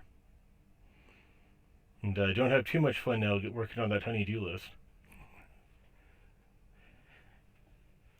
And keep you young, right?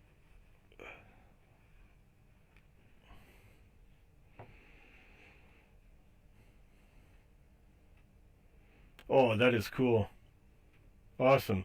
All right. Well, you take care of what you got to do, and I'll catch you later.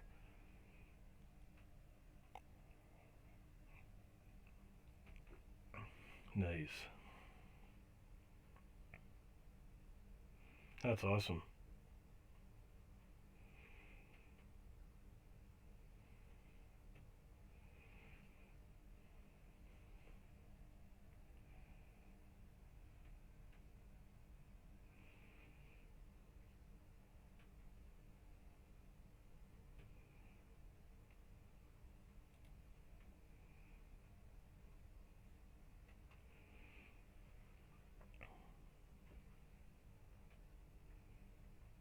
Yeah, you take care of yourself, all right?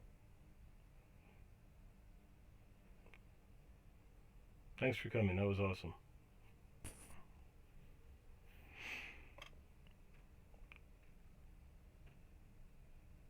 Just gonna check back in the chat here.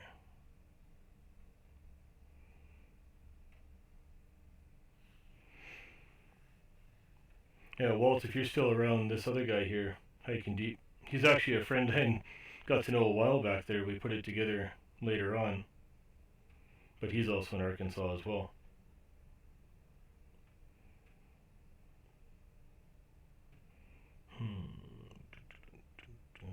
Oh, and then Grim. Doug. This guy as well.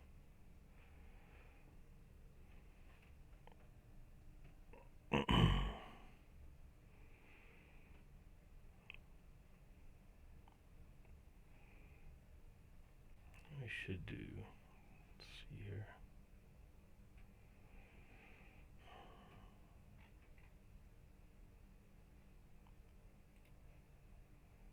Random scrolling.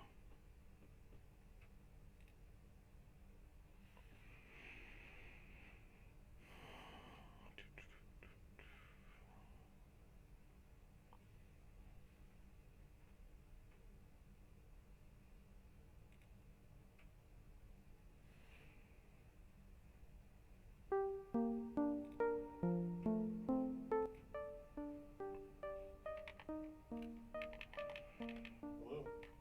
Welcome back. Today we're going to find out can flex tape save your life. We'll see what it can do. I'm not the best at knife throwing, but we'll give it a shot.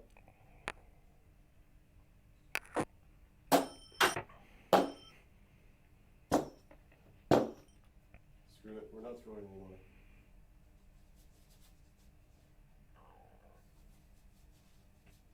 So now with my folding K-bar.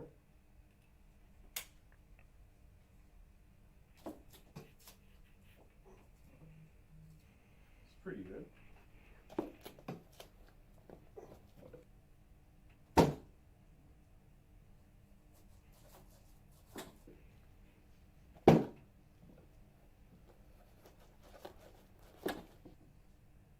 Well, we know 5 layers doesn't do it.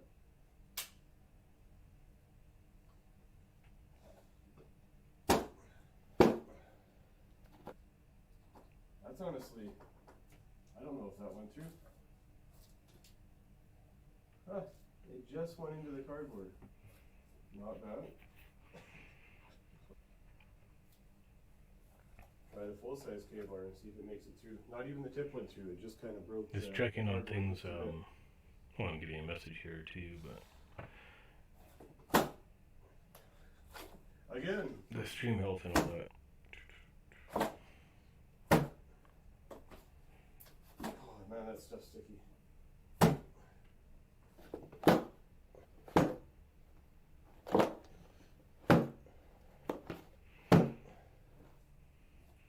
There, finally that one broke right through. So, 10 layers is a fail. Alright, I've got 12.5 millimeters, 13 layers of flex tape. I've run out of 13. We'll see if this can finally stop this K-bar. I had to use some force last time.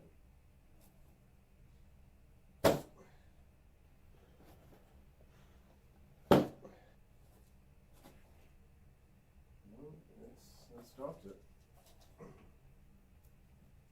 A little bit lower this time. There you go. 13 layers will save the day. No flex tape. So there's the first big slice that came through, and then with 10 layers, that's the next big slice. And oh, we have a little point sticking through there, right beside the two. Well, now we know if you got like 12.5 millimeters or half-inch flex tape stuck to you, 13 layers, it'll stop a knife.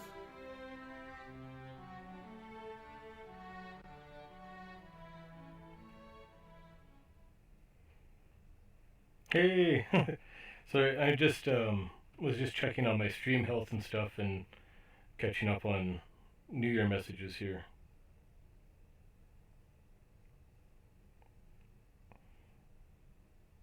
So I thought I'd throw up a video there. I should have done that earlier when I went upstairs, but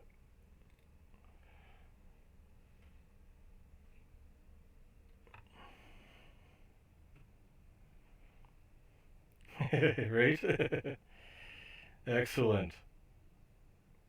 Is your dog a pure lab or mixed breed?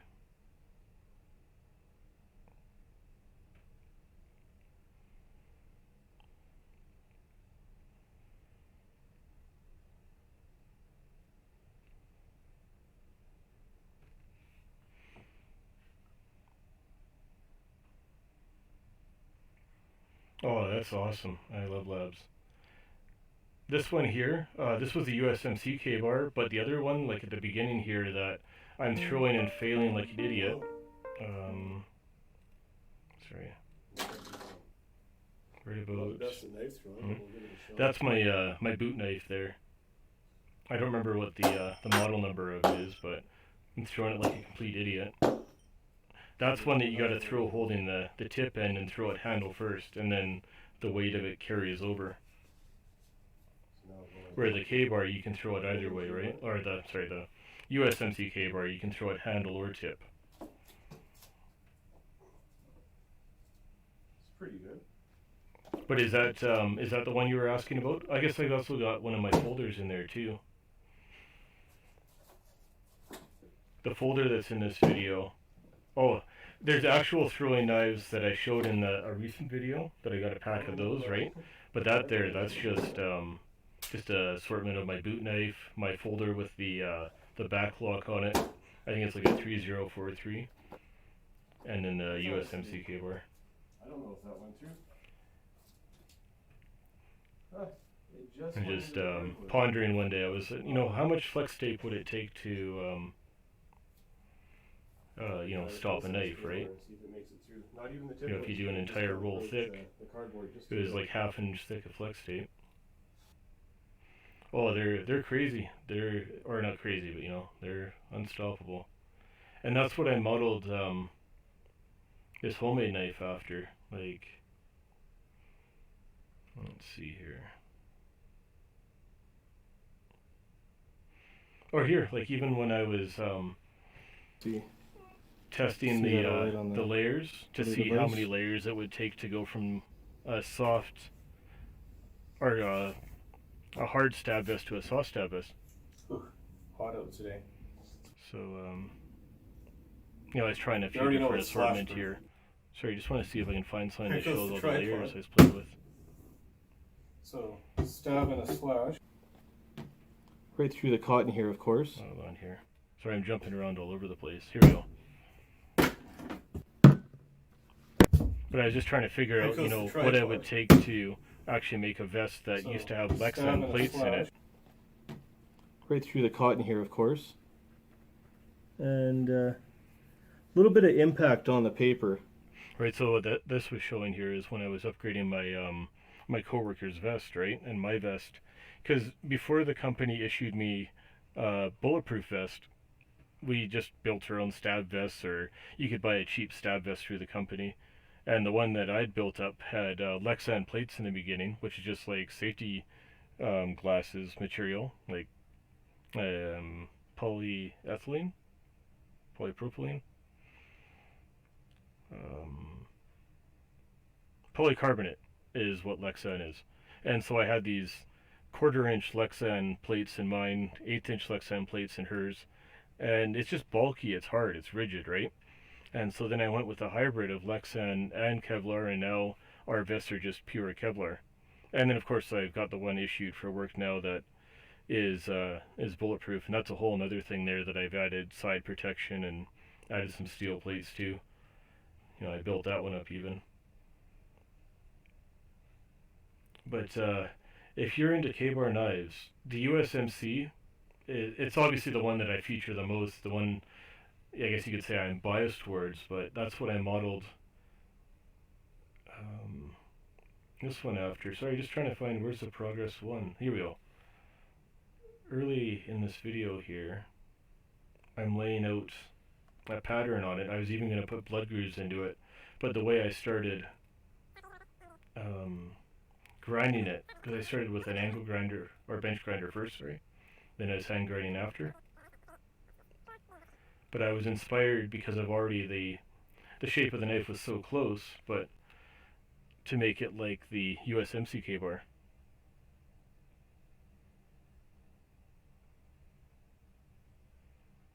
Well, and so here it is right here, and so that's where I was kind of getting the idea to lay out everything as I did, and trying to figure out, okay, how do I want to have the point geometry, right?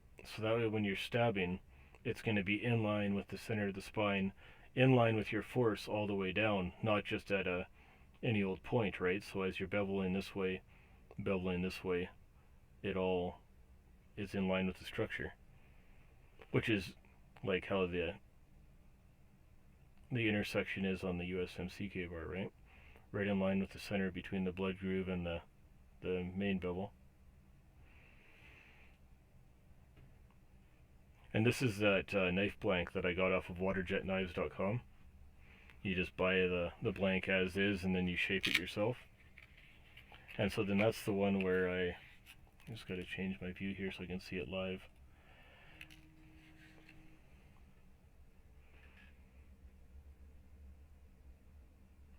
I just got a phone call there. So this is a key silencer. Like you'd put this on your duty belt and then keep your keys from jingling all over.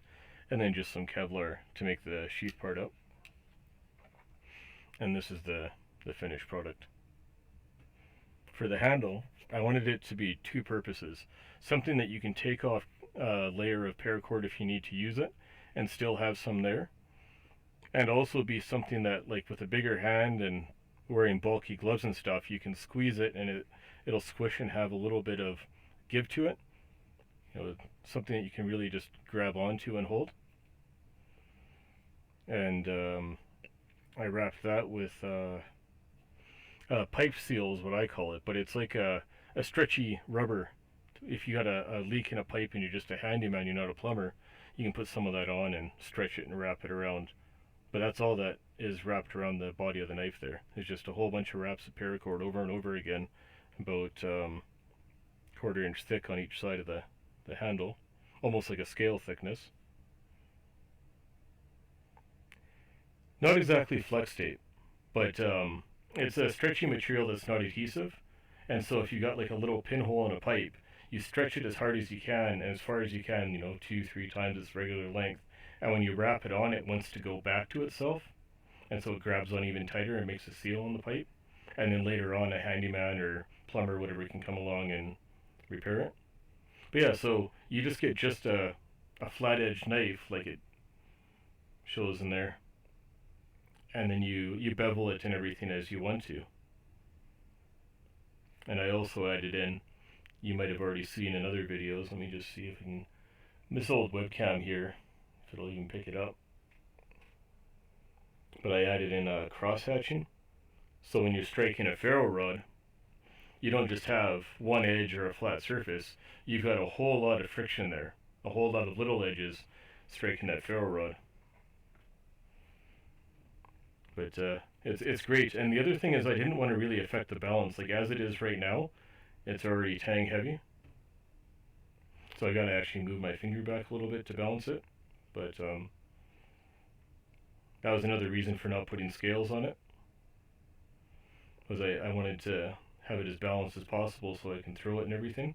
And you know, a few layers of paint make a difference too, because it's a high carbon blade. It's not stainless. 1095, something like 3/16 thick or whatever. You know, I started off with my dad's bench grinder in that very first progress video here. And I really wish I didn't, because I ended up just doing so much work later that's way more precise with a file, right? And it is basically all just file work. This, both sides, it's all file work. It took a long time. It took me a month altogether to do the knife. 2 weeks I was taking care of pets over at. I did this in my apartment that I was living in at the time. But 2 weeks I was taking care of pets at my sibling's place. But that goes the other way. So it would have only taken me 2 weeks technically, but it was a month altogether by the time I had it finally done. But this little spot here where you see me designing it, that's where I did all my filing work as I went on. And even like when I was painting it later on, I made a makeshift paint booth. Oh man, Dremels, they're amazing.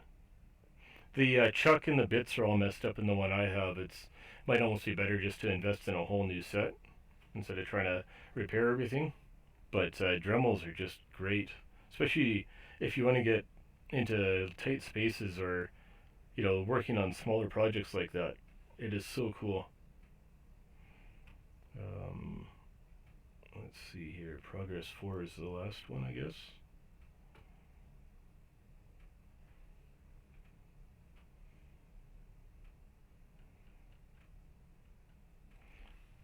Not sure which one I do my quench in. No, not this one. That's later on. Maybe it's this one. Oh, there. So I even made a little hobby forge. And this is on my barbecue out on my deck when I was living in my apartment. So I got a propane bottle feeding a little extension. Yeah, just get yourself a Dremel. And even like, if it's the most basic bare bones thing, right? It's a Dremel so much faster than going by hand, right? To go in the forge. But I did this here. These are fire bricks ordered from Amazon, and that's also what I built the forge out of, the mini forge. And then it's got a refractory around the outside. If you've ever been in a steel building or a metal building, and between the floors and on the structure and so on, they got this stuff that looks almost like a gypsum material, like a woolly kind of fibrous material. And that's you mix it with water, and it kind of makes like a concrete firmness, and it's fireproofing. So it's the fire brick, that stuff wrapped around it, aluminum foil, like cooking foil, and then foil tape around that. And that's the forge on my barbecue in my apartment building. Well, on the deck of my apartment building. But everything else I did was on that little spot at the kitchen table. all the file work. Like those files in the edge of the picture, that's what I use to make the blade. I think this year I'm just opening up graphite and stuff. Yeah, because I wanted to, excuse me, I wanted to get into making jewelry and some other things, some other tools and such. So, you know, little, oh, sorry, went too far there. There. Just some graphite and ceramic tools to melt things down and stuff inside the forge. But there is a better view of it back here somewhere. About. It's just a flat file. There. That's pretty much all I use to file the contours of this blade down. And it takes a lot, obviously, right? Like, and that's just a cheap Stanley file from Walmart to work those edges down.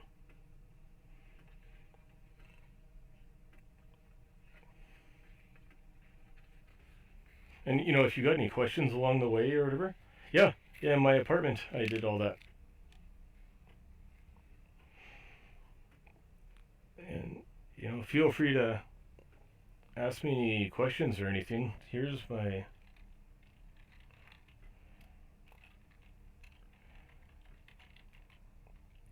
email there. And, you know, if you got anything that you want to just talk directly about or whatever. And, you know, let me just see here.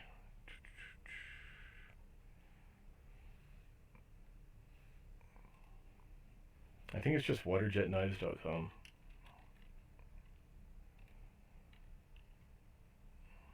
Is it all one word, though? Oh, or OCM?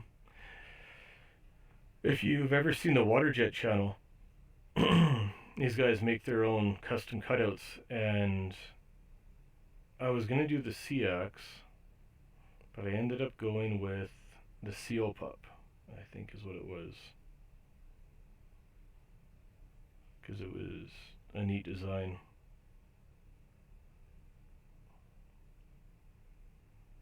Yeah, the Seal Pup, that's the one that I ended up.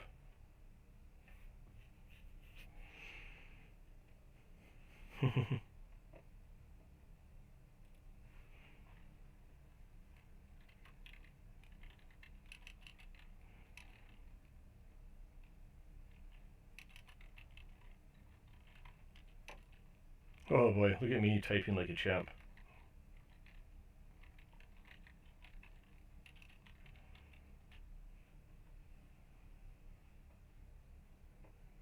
But, yeah, Seal Pup. These guys are those crazy guys of the Waterjet channel that, you know, they're cutting through.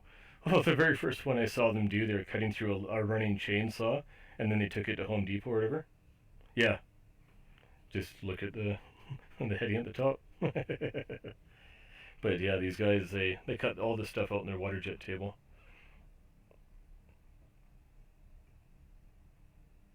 And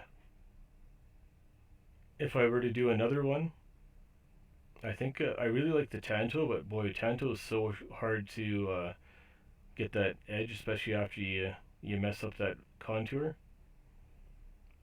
I don't know. Tanto 2 looks pretty cool too, though.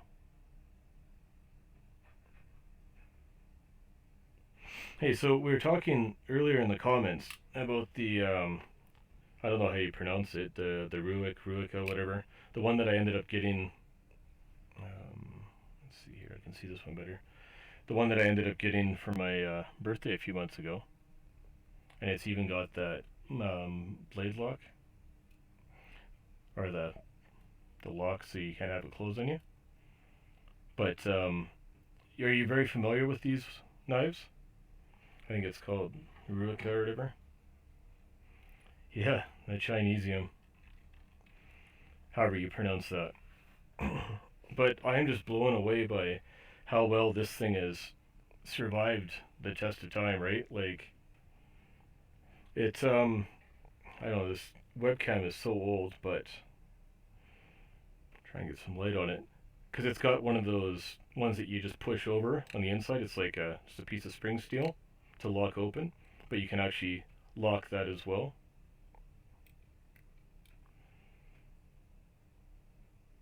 But this is the first one I ever had, and my very first knife that's ever been cryogenically treated.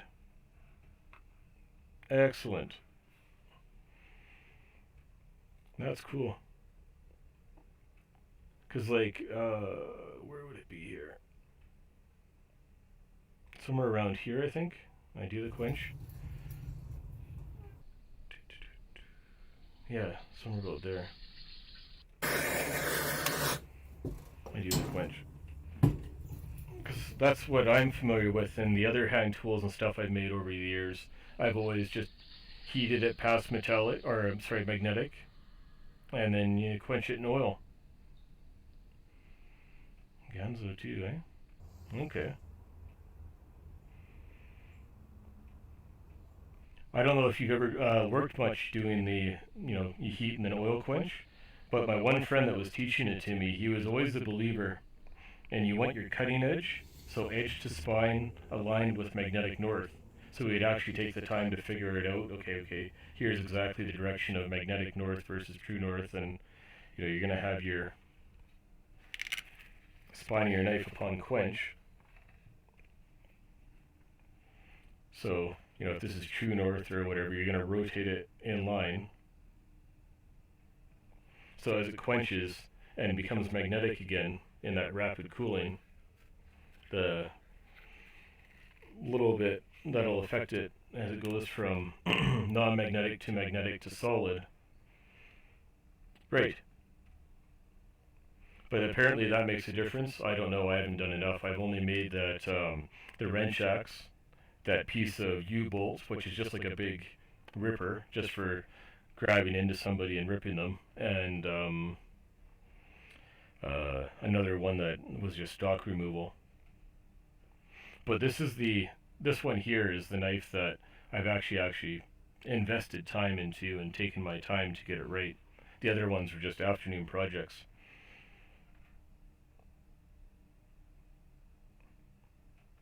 And see, that's for me where like I'm very familiar with the oil quench and so on, and heating and quenching, and over the years of doing construction, if you've got a solid metal pipe, especially all that copper that we'd work on, and you got it's rigid, right? You got to get around something. If you want to anneal it, you'll heat it, but then let it cool naturally. If you don't quench it, it's soft. It's annealed, and you can just bend it like putty after. So really, familiar with metalworking that way with heat, but never cryogenic. So like this knife that I got for my birthday, to have a blade that's cryogenically treated with liquid nitrogen or whatever. That's pretty cool.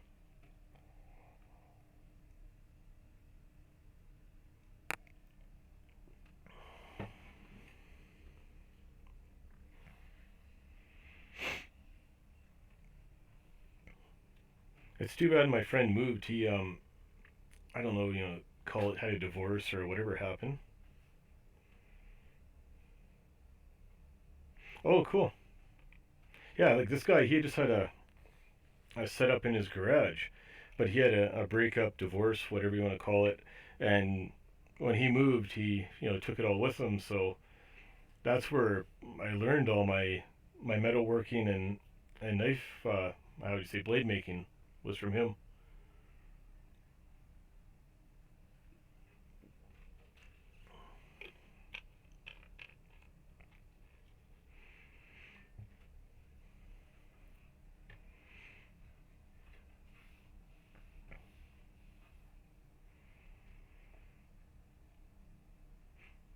So how did you end up getting into your hobby of mushroom hunting? I found that to be very very interesting because I don't know, maybe we just don't have enough mushrooms here, but to me, like we've got mushrooms that you trip upon in the forest, and that's about it. Maybe the odd lawn might have a little fairy ring of mushrooms.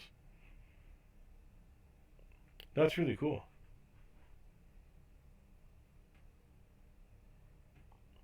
That's neat.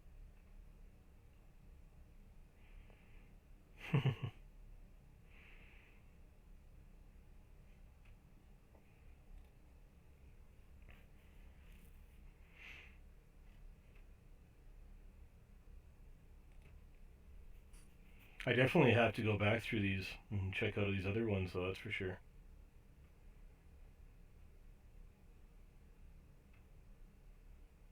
So this is the one that your buddy processed the deer with, eh? The 3189. We just have like this weird fungus that'll grow on trees. It's almost just like half of a dinner plate that'll grow out of the most rotten trees that are in like the really damp grounds. So like imagine you took a dinner plate, whatever, cut it in half, and attach it to the side of that log or whatever. Oh, that's really cool. And like K-bar folders, I'm very impressed with them, even if they are made in China. But in the lawns, we'll get these farrier rings, and they'll just be little brown guys, and they're just tiny, right? They're maybe half an inch in diameter, maybe an inch high, maybe 2 inches high at the most. And that's about all we get for fungus around here. Very little, very little fungus. I don't know. Maybe it's just our climate or whatever.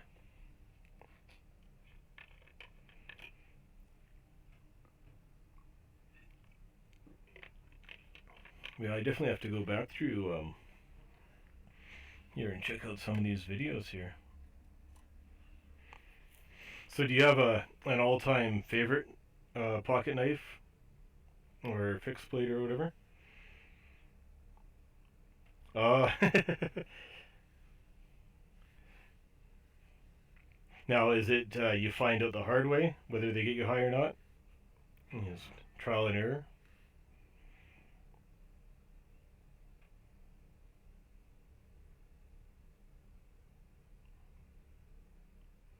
Holy cow, you got lots of content on here. This is great.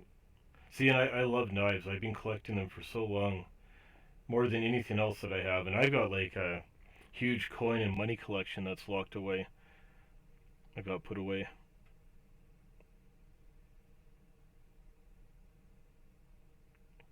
But knives are where it's at. Just gonna just quickly look at the thumbnails here and see if there's anything that looks like the stuff that grows here.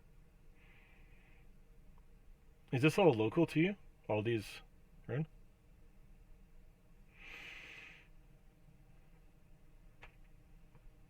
Oh, the cold steel, nice.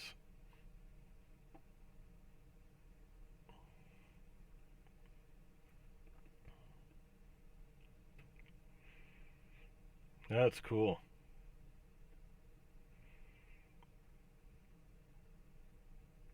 Now this is all, excuse me, completely different from what I see here. That's for sure.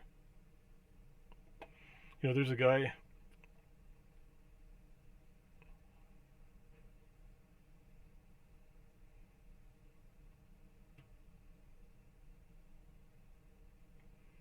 Did you show that one in a video recently, or am I thinking of somebody else? I know somebody just recently had one. Shoot, my memory is not the greatest here, and he actually made like a custom sheath for it and everything. Maybe that was somebody else.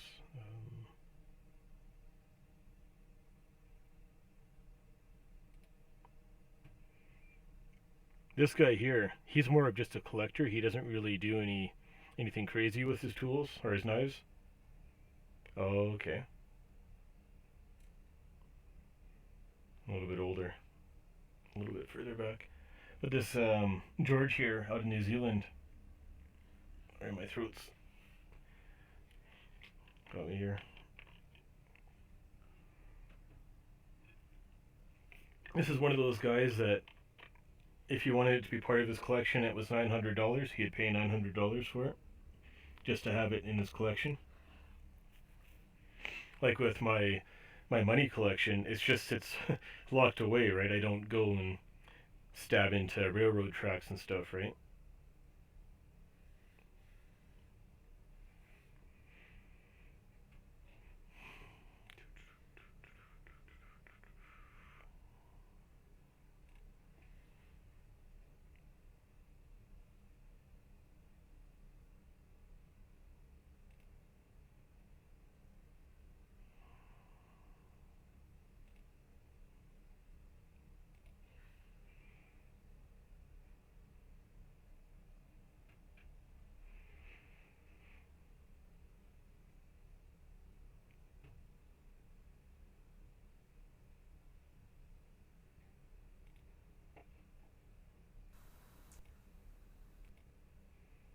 In back when I did the K-bar chopper video and part of this video, I was trying out this video camera I got on eBay that was just a complete piece of garbage. It's 4:3 ratio.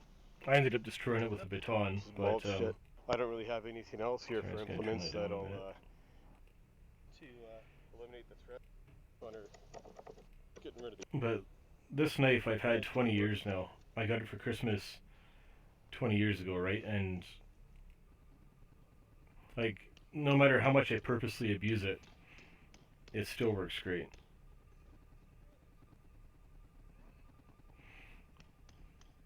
So, you know, like, rock, steel, iron, doesn't matter. I can't stop it. It's crap video quality from that stupid camcorder, but at least I destroyed that. It's long gone now.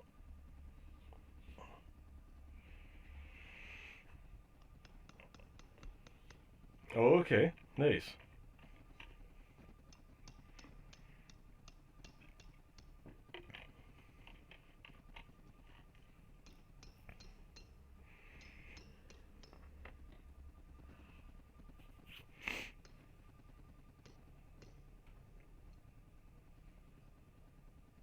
The blade is perfectly fine. No issues with it at all. I just hammering on a rail tie, a plate, and a spike. Well, yeah, like, So right here by my finger. I did damage to the rock and the cast iron and the spike and everything, but I didn't do any damage to the blade of my USMC. Yeah, railroad tie, a plate that they mount the actual track onto and then they spike it down. Rock, and a few other bits of cast iron in there, some clips and stuff like that. Just beat the hell out of it. A friend of mine asked me to do that because he had seen some other people do similar videos. Like earlier in the video, I was trying to hammer it into a tree because I wanted to do a pull-up off of it, but the tree was too hard, so I just ended up destroying the stick that I was using to hammer it in. Let's see here. Got into it. There, right about here. Tree. Used my walking stick at first as a hammer. I couldn't get my K-bar to drive any further than them. It's 1095. It's the same steel. The survival shelter. Handmade knife. A few weeks back. My homemade one from Waterjet Knives. It's the exact same steel. 1095. It's just such a hard tree, and I don't really have anything else here for implements that'll. It's kind of an embarrassing video though. It's such shit quality. The chopper is pretty cool, and that's my most viewed video. Using this shit video camera, but chopping a 6-inch diameter tree down with a K-bar chopper. And the choppers are so cool, right? Because unlike a machete, which is made for going through vines and you know, thin vegetation, it curves away. A chopper curves the other way, right? Grabs in and pulls chunks out.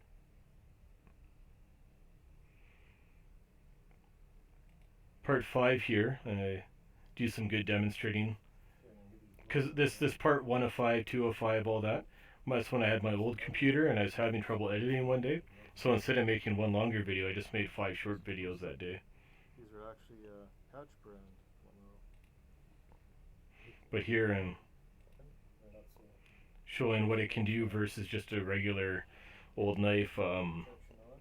What the heck was the brand of the other one? Yeah, my mannequin. This one here he figures out pretty good. You should see when people come over and he's just randomly standing in different places. Scares the shit out of them.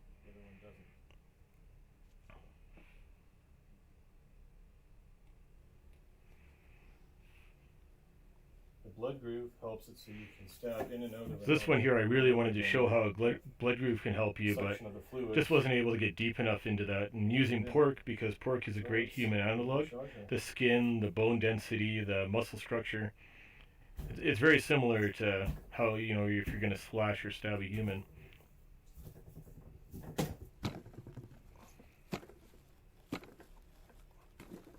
I'm just trying to remember what brand that knife is. But it is getting stuck there. Suction going on. Oh, there's the bone. Oh, there's the bone. Excuse me. This just flies right Yes, through. I love Mythbusters. It's great, like the classic ones before these new guys with it, Adam and Jamie and that. Flip this over here. Excuse me. Keep going. Just goes. But without blood grooves, it's like just. Yes, that's right. Yeah, before they would get ballistic gelled and so on, they would use pork a Without lot. blood grooves, it's Yeah, no, that's it. You got a it. little bit stiffer. They yeah, they would use pork all the time for whether they're blowing things up or whatever, because it makes such a great human analog. Got some safety gear here because it's actually these are Spectra if you want to get technical. Hatch brand gloves with a nitro glove pulled over top. We had a viewer request that I do a little more. This one here, I picked up a Testing. pork shoulder and part of a rib cage, or ribs, obviously, My USMC just cable. to show how durable the knife is, not stabbing into bone, and Put his how channel even if it information deflects off the in bone or goes description. through the bone, it's not going to wreck He it. comes all the way from. Out of all the knives that I beat the hell out of, this is the only one that doesn't incur damage. Even safety glasses. I'm going to have a few to repair, that's for sure. Thank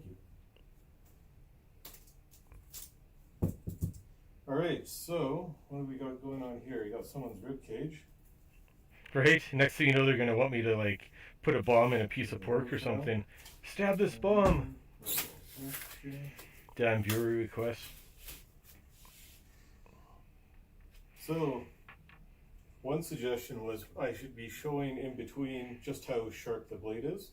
So I don't know if we would end just maybe just like that, or if I want to actually dig right in.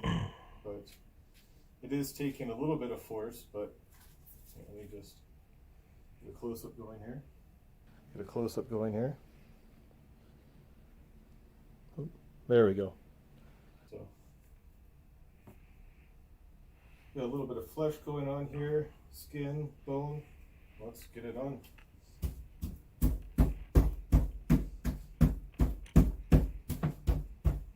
I don't know, in the US what these knives will cost to buy an actual US made USMC K-bar. And you gotta be careful nowadays with so much stuff coming out of China. But when my parents got that, it was probably 60, 70 bucks Canadian, which would be like 40 bucks US nowadays. But the last time I priced one of those out locally here, like a similar to mine with the old leather packed handle, you're looking at probably 160 Canadian. Nice little number on that, eh? Nice little ditty.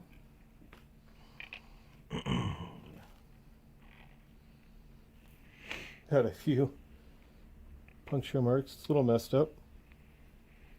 But if you can, let's say eBay or something like that, and you can find on this guy a decent USMC K-bar that's used even for you're just trying to get it US so or the other whatever, angle. I'd say go for it.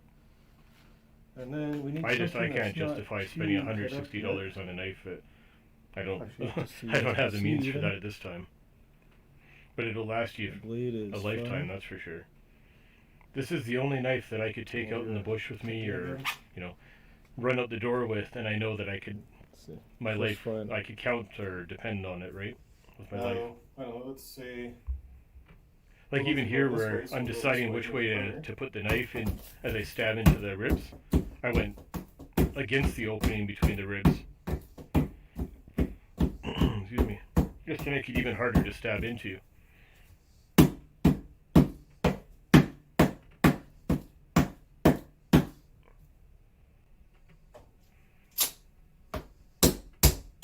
Now that's batoning right there. I get a kick out of these guys when they're testing out knives and they're slicing tomatoes or they're cutting paper. It's great that it shows me that the knife can cut a piece of paper, but this is what will show a guy what a knife can do, right?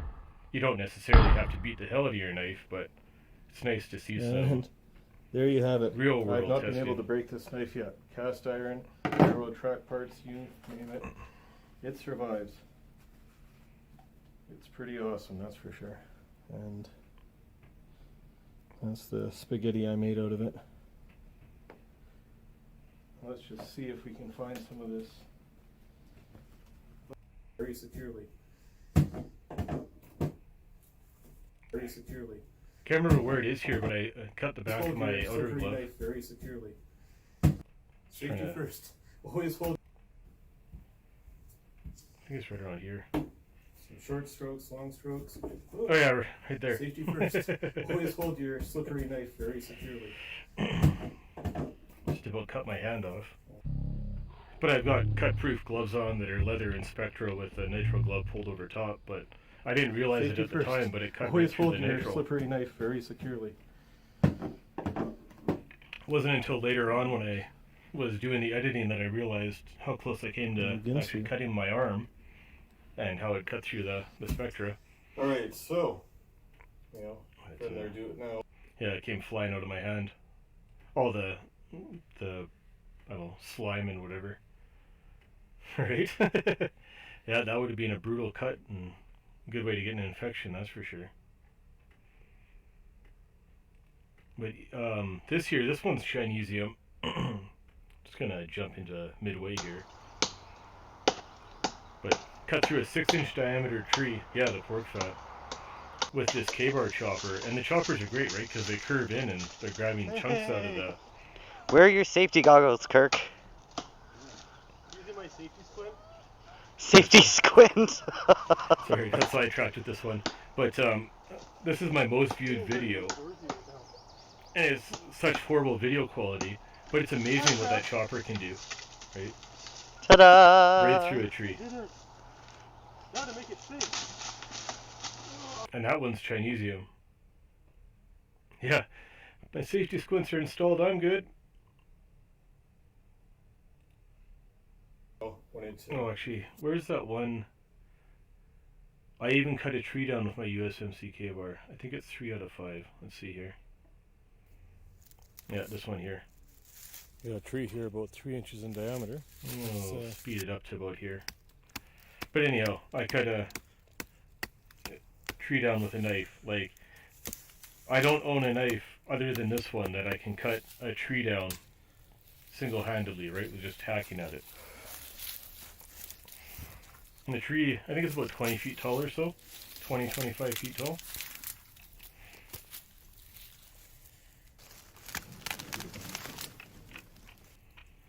There. It's a start. It's almost there.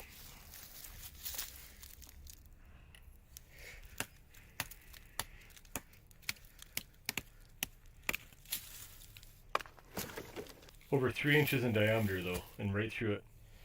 It took me, I don't know, 5-10 minutes altogether to hack through that.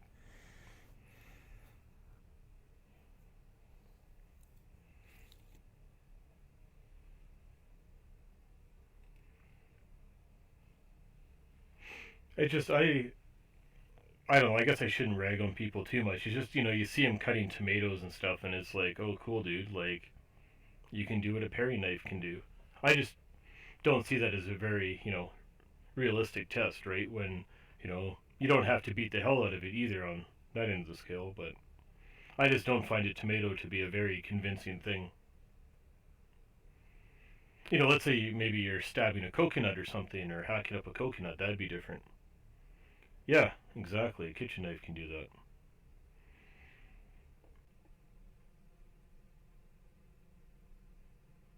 I don't know.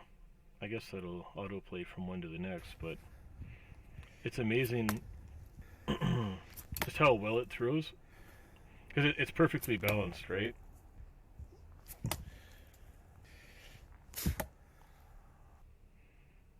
It's such an amazing knife.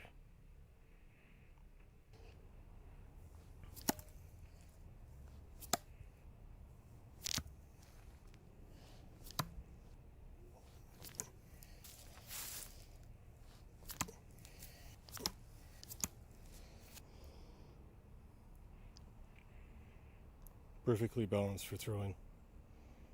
Oh, okay, yeah. Well, that makes sense. Something else that's nice is I barely even have to use any force when I'm close to something. So what Basically I'm just let it saying fall there out of my is, hand I and basically just it open up goes my right in. hand and it'll Pretty fall cool. and dig right in.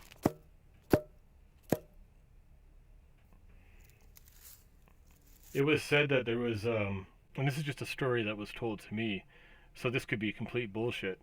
But a soldier in Vietnam, M16 jams, he's got this Viet Cong coming at him, and he pulls out his K-bar, throws it at the guy, somehow hits the guy enough to kind of stun him, disorient him, takes the guy down, finishes him off with the knife, and got the job done. I don't know if it's true or not, but I've been able to throw this knife. It gets pretty crazy at about 20 feet, right? But 10 to 20 feet, deadly accurate. After 20 feet, you kind of deviate a bit.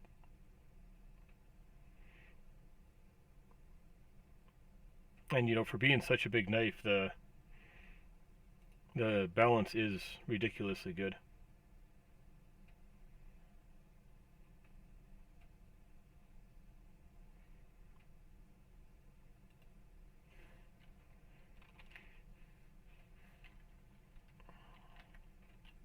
This has just got me wondering what's even on like eBay right now, but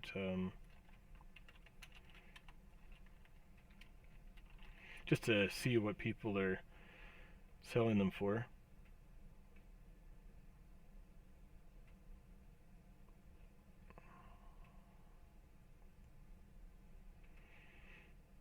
Like you can see the prices are all over the place. And these are all Canadian dollars here.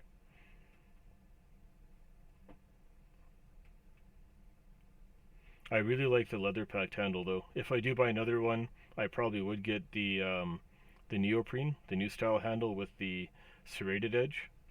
But having the original leather packed handle with the straight edge, I love that one because that's the traditional design.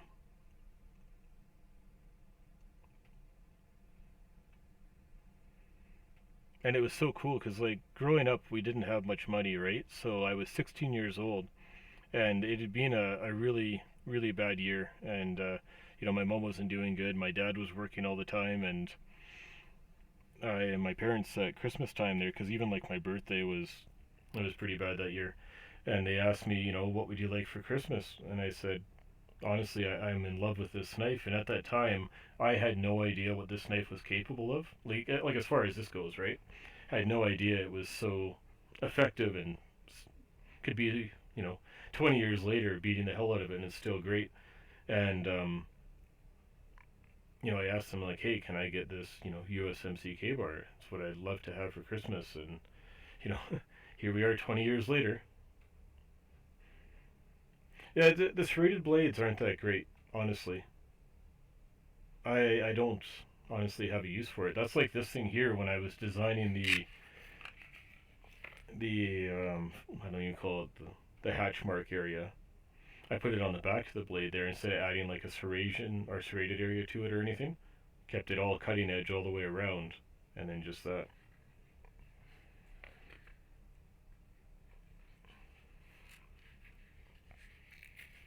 Yeah, that Christmas morning that year, you know, 2 decades ago when I opened that up, oh man, I was just like, this is amazing. And I've done the craziest things, like you're out you're out camping, you don't have enough weenie sticks. Oh, grab the nearest small tree and I'll turn this 10-foot long tree or 8-foot long tree into a weenie stick.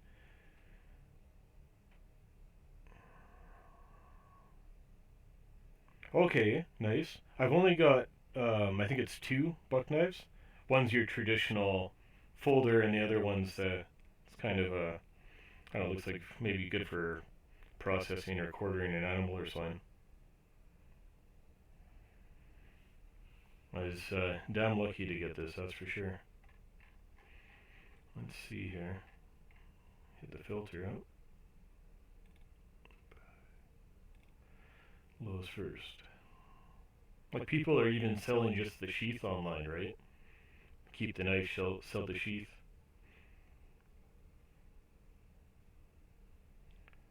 Oh man, that's gotta That's gotta kill a guy. I've had too much stuff stolen. Like back when I was doing construction, I was trying to do a cash job, a side project, and left my tools there one night. Well, the place got cleaned out and never got anything back out of that. $3,000 worth of tools down the drain. Made $4,000 cash on the job. Missing a whole bunch of tools after the fact, though.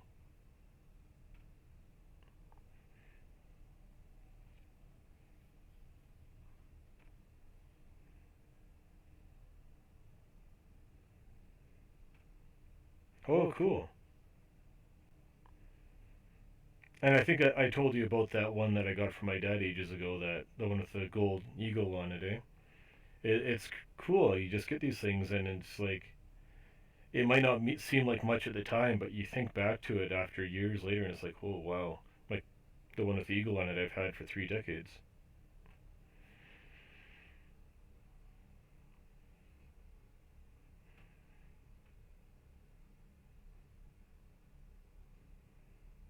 K-bar style letter opener. I guess people will sell anything these days. This is pretty cool though when you get into things like Rothko with the Kydex sheath and a similar.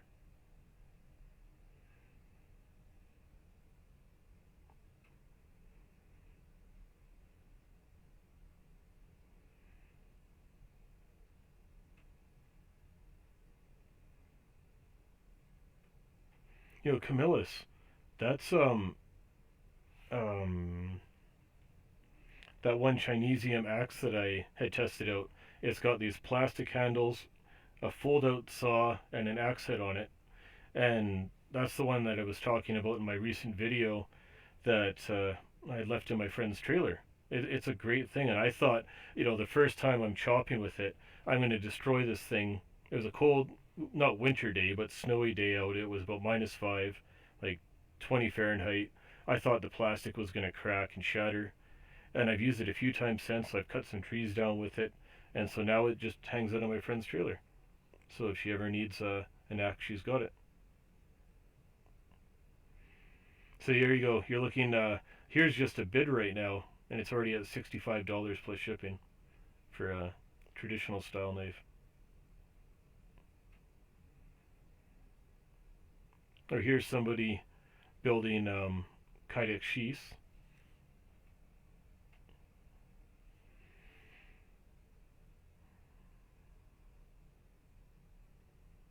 Here you go. Here's someone from the U.S., so that's even better for your situation. But is it straight edge though?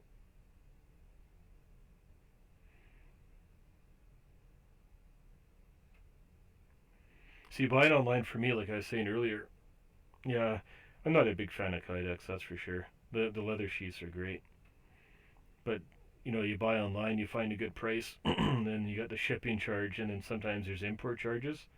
It can get pretty pricey and very fast. Let's see here. That's cool. Condition is new. Well, this is what you would want to be looking for, is something like this, because that's with shipping, that's cheaper than buying them locally here at the local K-bar dealer here.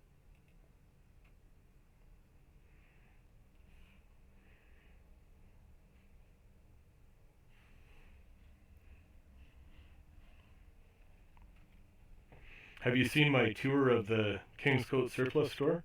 I did that one back in August. They're our local K-bar dealer, and that's where I bought a couple of my K-bar knives from, like the folders.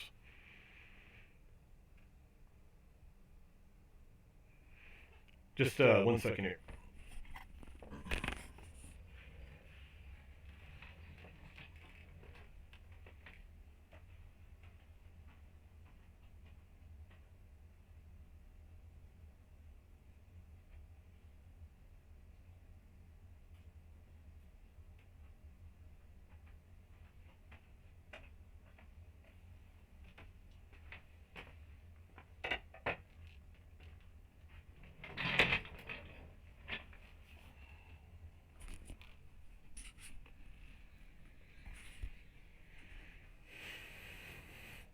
So every time I go into that surplus store, I want to buy more K-bar stuff, but it's damn pricey. So, I don't know if there's any special markings or anything you're supposed to look for or anything that's not supposed to be on there.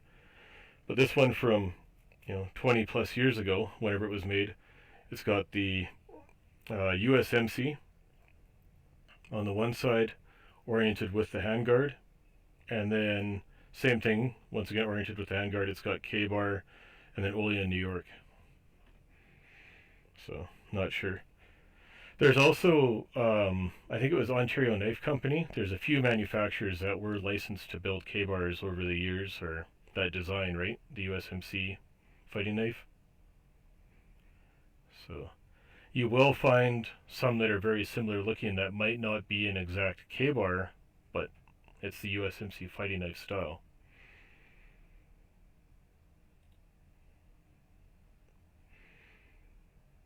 Oh, and the balance of this thing, man. Like, yeah, when it leaves your hand, it's just like a laser, right? Oh, there, like this.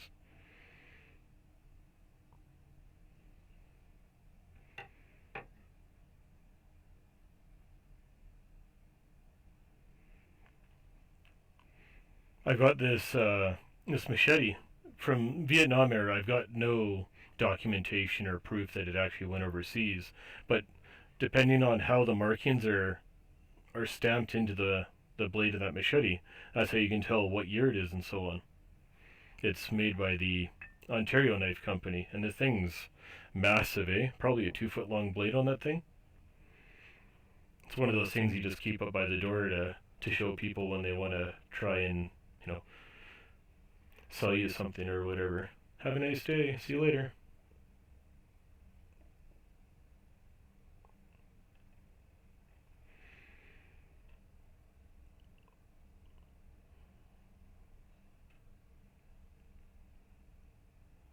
Right. The one buck knife I scored, or was it both of them now? I gotta think. Right. That makes sense.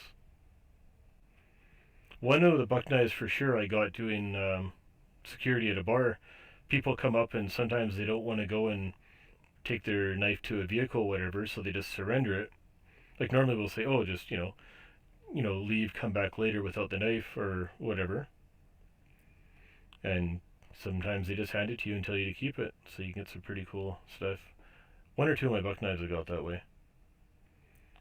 You know, I had a Swiss Army knife years ago, a Victorinox, and I don't know if it got stolen or whatever happened to it, got lost. I had a buddy, through a relationship, friend of a friend kind of thing, friend of a girlfriend, and he bought one and brought it to me as a gift from Switzerland. Like he lived in Germany, and before he came here to visit us, went to Switzerland, bought the knife, brought it here. And if you've ever seen any of my videos, a little Swiss Army knife, the little, traditional multi one, that's it. That's the one. But I don't really have much experience with any other ones other than those two over the years.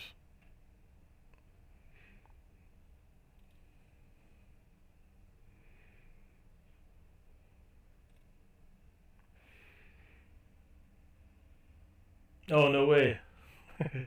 Well, and if the blade doesn't lock open and then all of a sudden you're doing something with it and it slips, now you just cut the back of your fingers, right?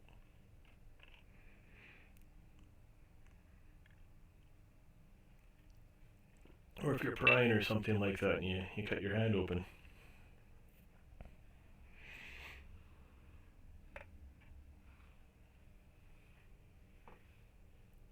Are you familiar with Brad from Bushcraft Ridge?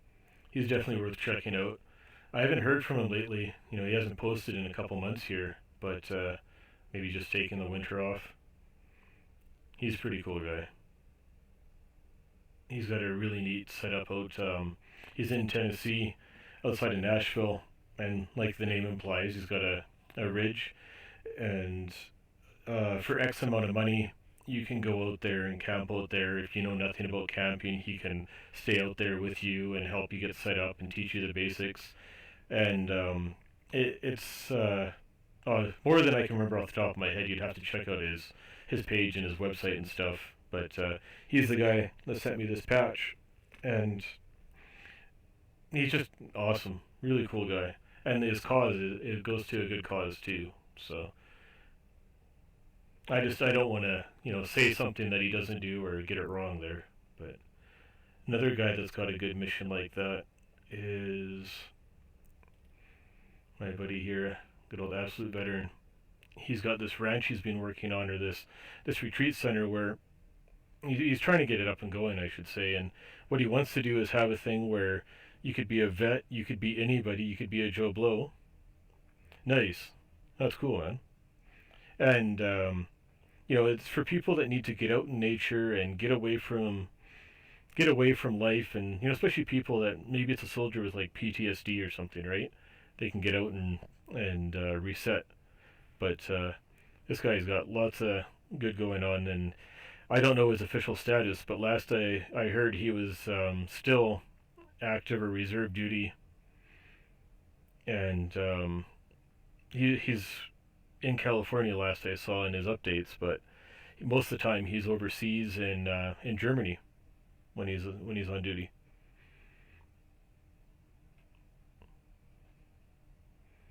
Myself, I tried to get into the Canadian Armed Forces after my neck and back got screwed up, and I did get into some of along the way, and it came to a point where a medic basically just looked at me and was like, "Are you gonna try and end up in a wheelchair?" And they advised that I should withdraw my application, and now here I am a couple years later with all these complications and stuff, and they weren't lying. It's I would have been in really bad shape if I would have had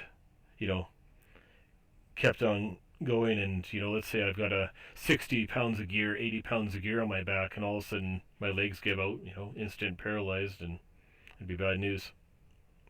Well, so I started applying, and you've got all these, like, they do mental, physical evaluations, interviews. It's a huge long process, and I was about 3 months into it. Background checks, reference checks, and stuff. And when they were doing one of the medical assessments, they check your hearing, your sight, and all that. The medic just took me aside and was like, "Dude, you're gonna hurt yourself really bad because my neck and back are screwed up from a car crash." And I was like, "No, no, no, I'm great, I'm fine." And I'm trying to basically lie my way in, right? And he's like, "No, you're gonna do worse things to yourself, even let's say just sitting cramped up in a transport or something, right?" So yeah, they just advised I just withdraw. So that was the way it went. And now 2 years later, I'm in such bad shape. It's a good thing I did withdraw. Like, there's days that my legs are just completely gone, or I'm holding something and it just drops right out of my hand. So it's like, I'm surprised I'm doing as good as I am right now. Maybe the medication and the alcohol. Maybe it's magic. And I was so proud of myself because they had this initial fitness assessment, and age 33, about 220 pounds. Here I'm going up against a guy who's about the same height and weight as me. He's 20 whatever, and just like kind of flabby though. He didn't really have much muscle build, and I beat the pants off this kid. Every part of the initial physical, kind of like a tryouts for like a softball team or something, right? Or a baseball team. And I'm like, "Yeah, I can do anything. Go Army," and yeah, it didn't work out. But oh well. Who knows if these doctors get things figured out and they rewire me or whatever? Maybe I'll be even better off. If they can cut out some nerves or whatever. Like, imagine like a bunch of electrical circuits that are shorting out and not working right. That's basically what's going on with my nerves right now, on top of all the other muscle and skeletal issues I got. Exactly, yeah. And you know what? I always try and find a positive out of things, right? Like, yeah, it's crap that I can't do the work I used to. Like, I'm ticketed. Like I'm a journeyman plumber and journeyman gas fitter, and I was building these massive buildings, and had crews working for me and stuff. But maybe things are better this way, and not right now, obviously, but maybe I'll see it in 5 years or something, right? It's like looking at a glass, right? Is it half empty or is it half full? And like dealing with chronic pain and all these other problems, I could go and like be all mopey and complain to everybody. Oh, my life sucks. I've got it the worst. No, you don't have it bad. I have it bad. Or I could say I'm alive. I'm able to do X, Y, Z, and just be happy with that. Like be happy I can do what I can do. Like you say, yeah, you got to take what we were given. Exactly. That's exactly it.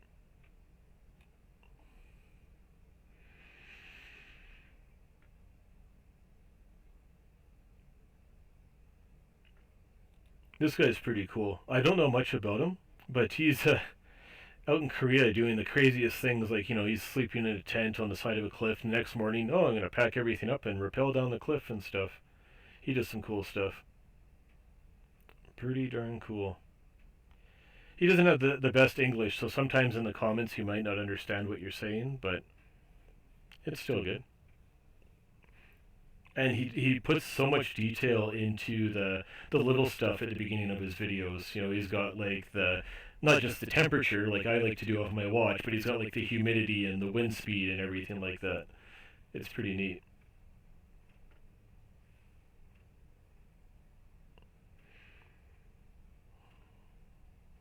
Hey, did you go and you make another meal and everything? You do some awesome meals, Ariola.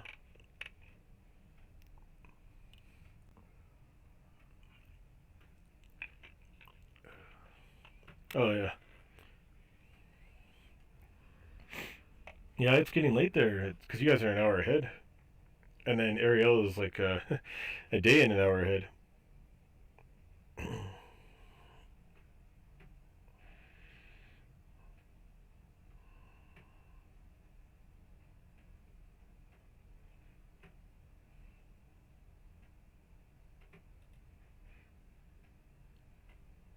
Hey, it's Ariela's channel.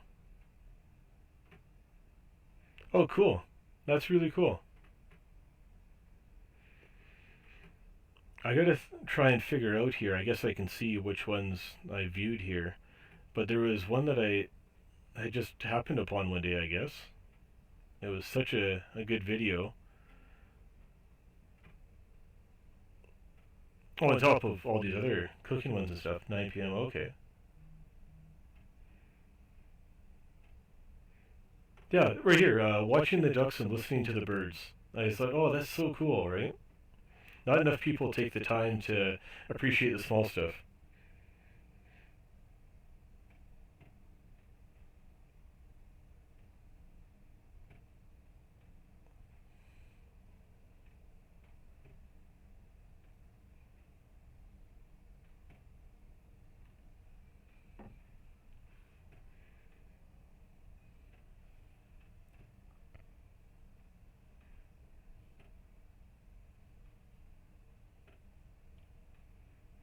Hmm.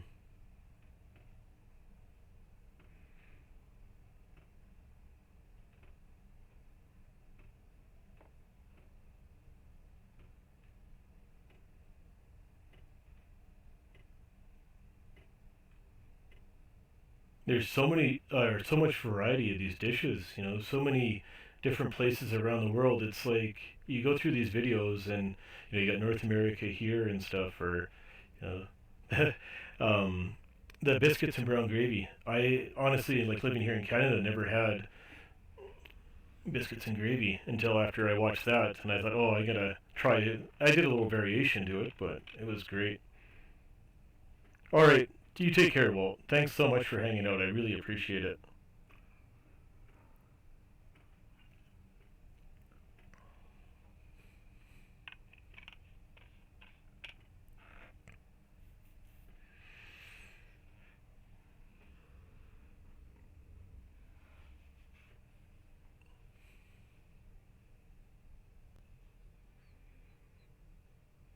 Hey, you take care, Walt. I see. I just happened to check in my phone's notifications there. There's a new video from you to watch, so that'll be cool.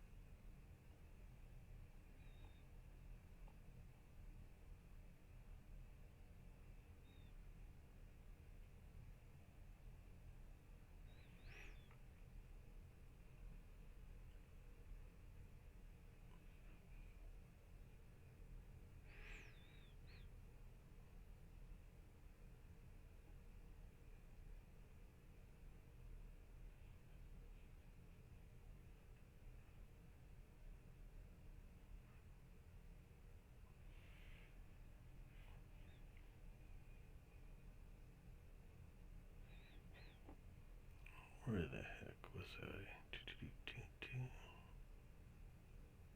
There we go.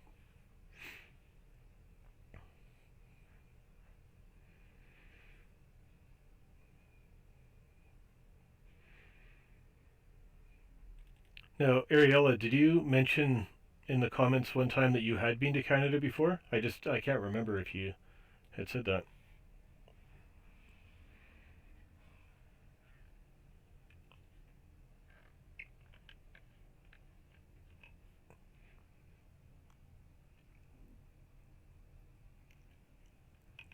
Oh, that's really cool.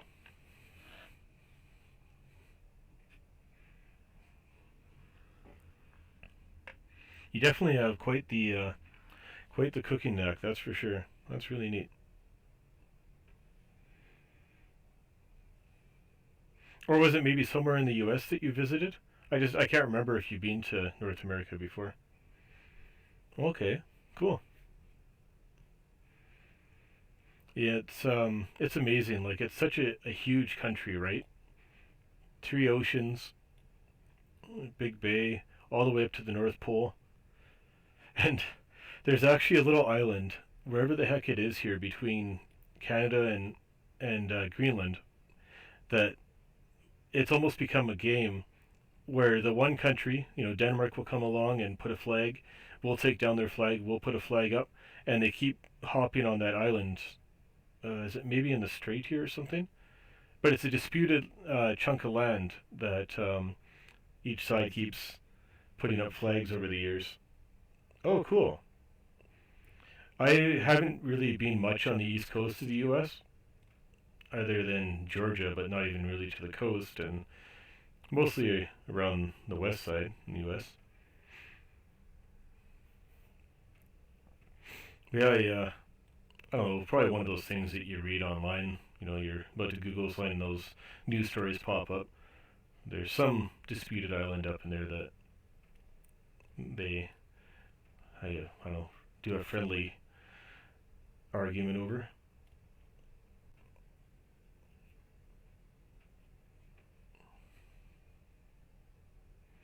I really like the mix of weather that we get in my home region here because we don't just have a cold winter, we don't just have a hot summer, we get all four seasons all year round, and sometimes we get four seasons in one day. It's pretty neat. And like there's so many people that come here, whether they're fleeing violence or they want a better life. Like my mom was born in the U.S. and she didn't like the way everything was in the U.S. and she moved here. Oh, the Northern Lights, right? There's just so many reasons to live here, right? And it's the more people that I meet, especially the more people that come from around the world, wanting to start a better life or whatever. It's like, well, I'm obviously living in the right place if everybody's coming here. My dad's family came here over 100 years ago. My mom came here, probably about 40 years ago. She grew up in Washington, in Northwest United States. But the Northern Lights, oh wow, isn't that cool? I don't know, is there anything like that near the South Pole or anything to that phenomenon? It's amazing when you see it. Like you see it on TV, you see it on a video. It's one thing, but you stand outside and you experience that in person. Holy cow, it is so cool.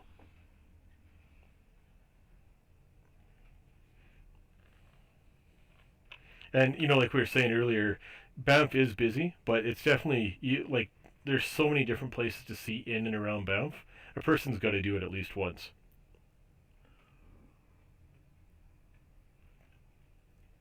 Okay, yeah, that's really interesting. It has something to do with the magnetic field, and as the magnetic field wraps around Earth, it causes some kind of effect. But yeah, this area here, it's definitely worth checking out. The Rocky Mountains, Banff for sure. If you can make it to Jasper, even better. The Columbia ice fields, might be easier just to type it in here. You actually take this specialized bus. It's almost on like a monster truck tires and chassis, and it drives right out on the glaciers.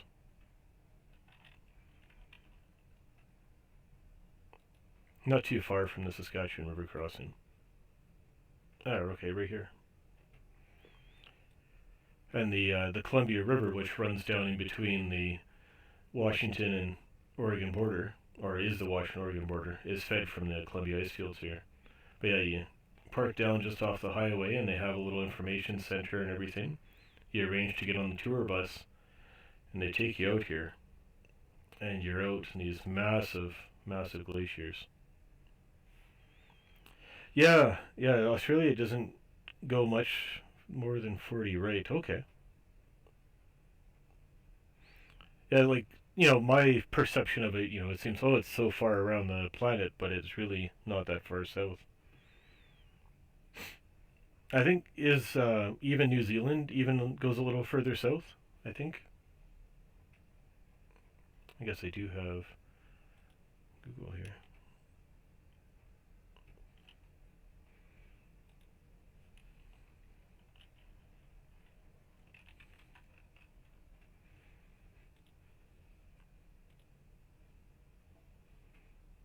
And I would say all year round, I am guessing much of Australia is quite hot. Oh, okay, yeah.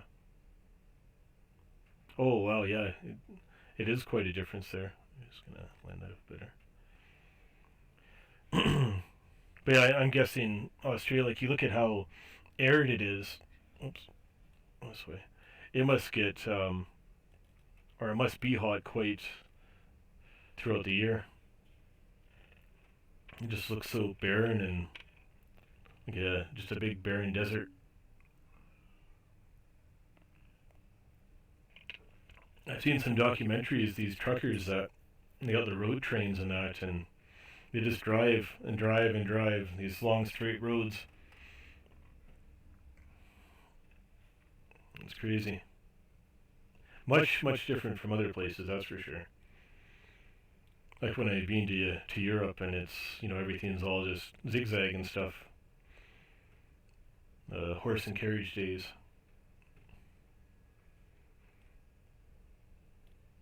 Like, around Germany, a lot of these places are so small, especially the residential areas, they can't park properly on the road because everything's so crammed together. So they actually have to park their cars on the sidewalk or half on the sidewalk. It's pretty crazy. And a lot of their road systems, it's like a spider web. Like it starts with the central hub and everything goes out from there. Very different from Canada, that's for sure. But also a lot more years, a lot more history in those areas.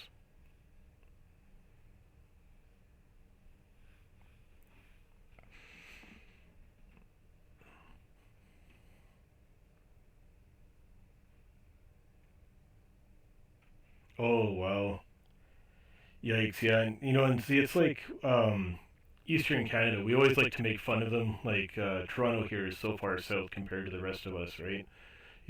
They don't know what weather is, but they have such bad humidity. And then you factor in, it could even just be 1 degree Celsius or -1. That humidity, though, makes it so much worse. The weather's worse, the snow, the cold, and it just, excuse me, sucks the heat out of you. Where a lot of the cold here is a dry cold, like the powdery snow and such. So, what might be all right for us, let's say -5 Celsius here, -5 with high humidity, that's way worse, that's for sure. So I can imagine, like, you say you get down to 10 degrees, 100% humidity, it'd be pretty brutal, that's for sure. Pretty gross. and everything would just be so like damp all the time. It's usually about 50-60% humidity here. Like today we've actually got a rarity, it's 84% humidity, but that's not too often. Oh, it's so much easier. Like the worst that'll happen is your hands or whatever, maybe your lips get chapped, but your hands get a little dry, and that's about as hard as it gets having a dry winter. I guess where it does get brutal though is we get that cold Arctic air blowing down. It comes down and hits the Rocky Mountains and then deflects over to us.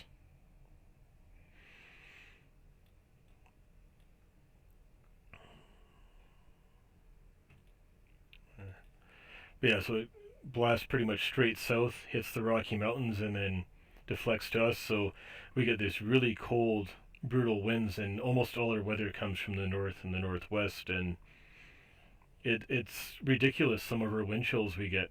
You could have a minus 40, minus 45 day. Next thing you know, it's minus 50 to minus 60 with the wind chill.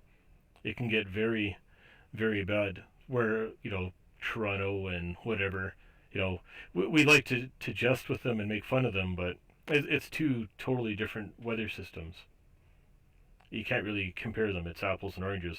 Just like the guys on the other side of the Rockies here. They don't get so much of that cold Arctic air, but they still get winter. Just more humid and wet on that side. Yeah, and it's really neat. Our building codes and stuff like that. Even something as simple as plumbing and gas fitting and stuff. The stringent codes we have, and the things that we have to put in place. Like let's say you're putting something on a structure, you have to make sure that structure has X, Y, and Z in place before you put your pipe in or whatever in there, or you're putting a penetration through a building. You have to do things a certain way so you're not compromising the structure. Like one little hole in a building or one little air gap that could freeze a water line or cause pipes to freeze and burst, even though it seems so minuscule. So it's actually pretty neat, the codes and the regulations and stuff we have in place, and like you say, the clothing and stuff. So it's, anybody could say, oh, I'm climatized to it, but having the right gear, the right buildings and stuff, it sure it makes all the difference. It's like if you were to go outside and surround yourself in some thin glass or metal structure, eventually the heat's going to come out, but you put insulation in and so on. Some of our walls, you got insulation, if it's styrofoam or fiberglass or whatever, can get quite thick with insulation where, I don't know, you go down Montana, a little bit further south there where they don't get so much of that Arctic air, Wyoming and stuff, they wouldn't have to have walls so thick. Even down in our basements, almost all of our basements here have 8-inch thick concrete. You're still going to have an air gap, and then anywhere from a 2x4 to a 2x6 wall. So your walls are anywhere from 12 to 14 inches thick in a basement, the foundation to the inside finished wall. It's pretty interesting, that's for sure. I imagine it's a lot of like sweaters and windbreakers and stuff.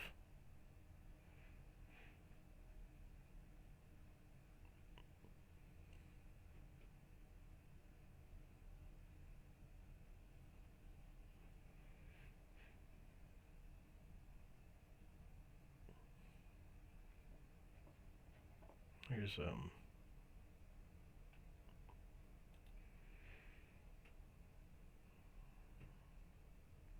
this will do. Cards.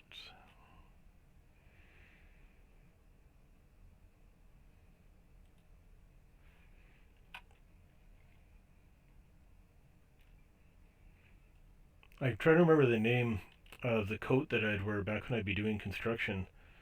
Um,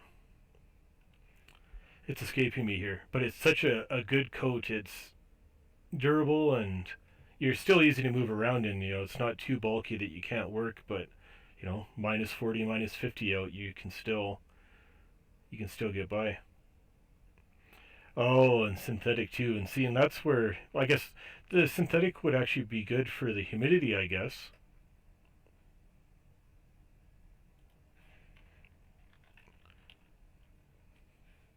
let's see here. And you can get, like Carhartt is such great workwear, but you can also get different linings inside of them, different insulation. This one here with the Arctic quilt. The Arctic quilt is the best insulation one. But yeah, basically this one or similar to this. These are great coats. And you know, something as simple as that, and you can actually work out on a cold day. It's nice though, like when we do get the really bitter cold, and you know you're doing construction, whatever, and the bosses usually find other work to do that day because they know you're just going to end up breaking your tools, and you take an extension cord out in minus 40, minus 50, you're going to break the extension cord in half trying to work with it.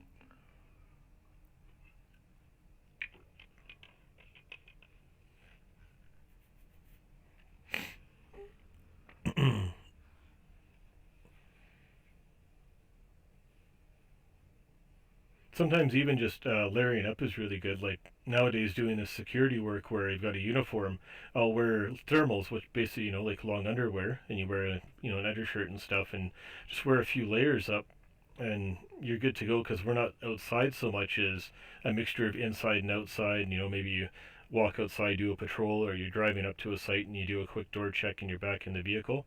So it's a lot different from back when I would do construction and you're out pretty much the whole day out in the elements. Let's see here. Sorry, you just got my gears turning here. You're talking about like the synthetic and stuff like that.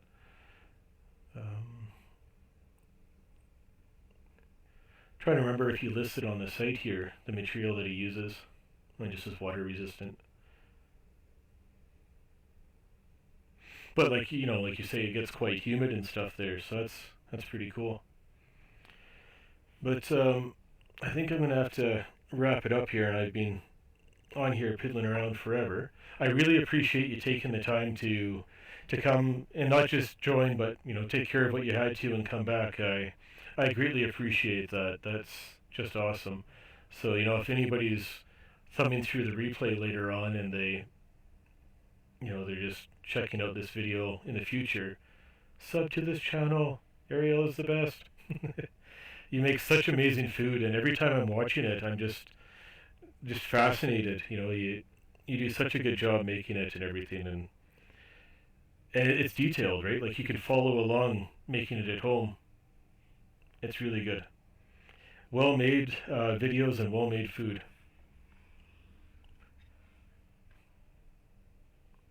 You definitely have a good talent with that.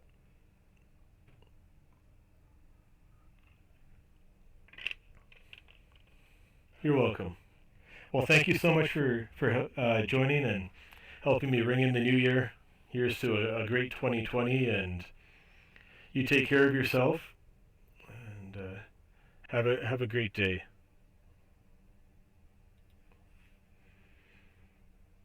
Let's see here.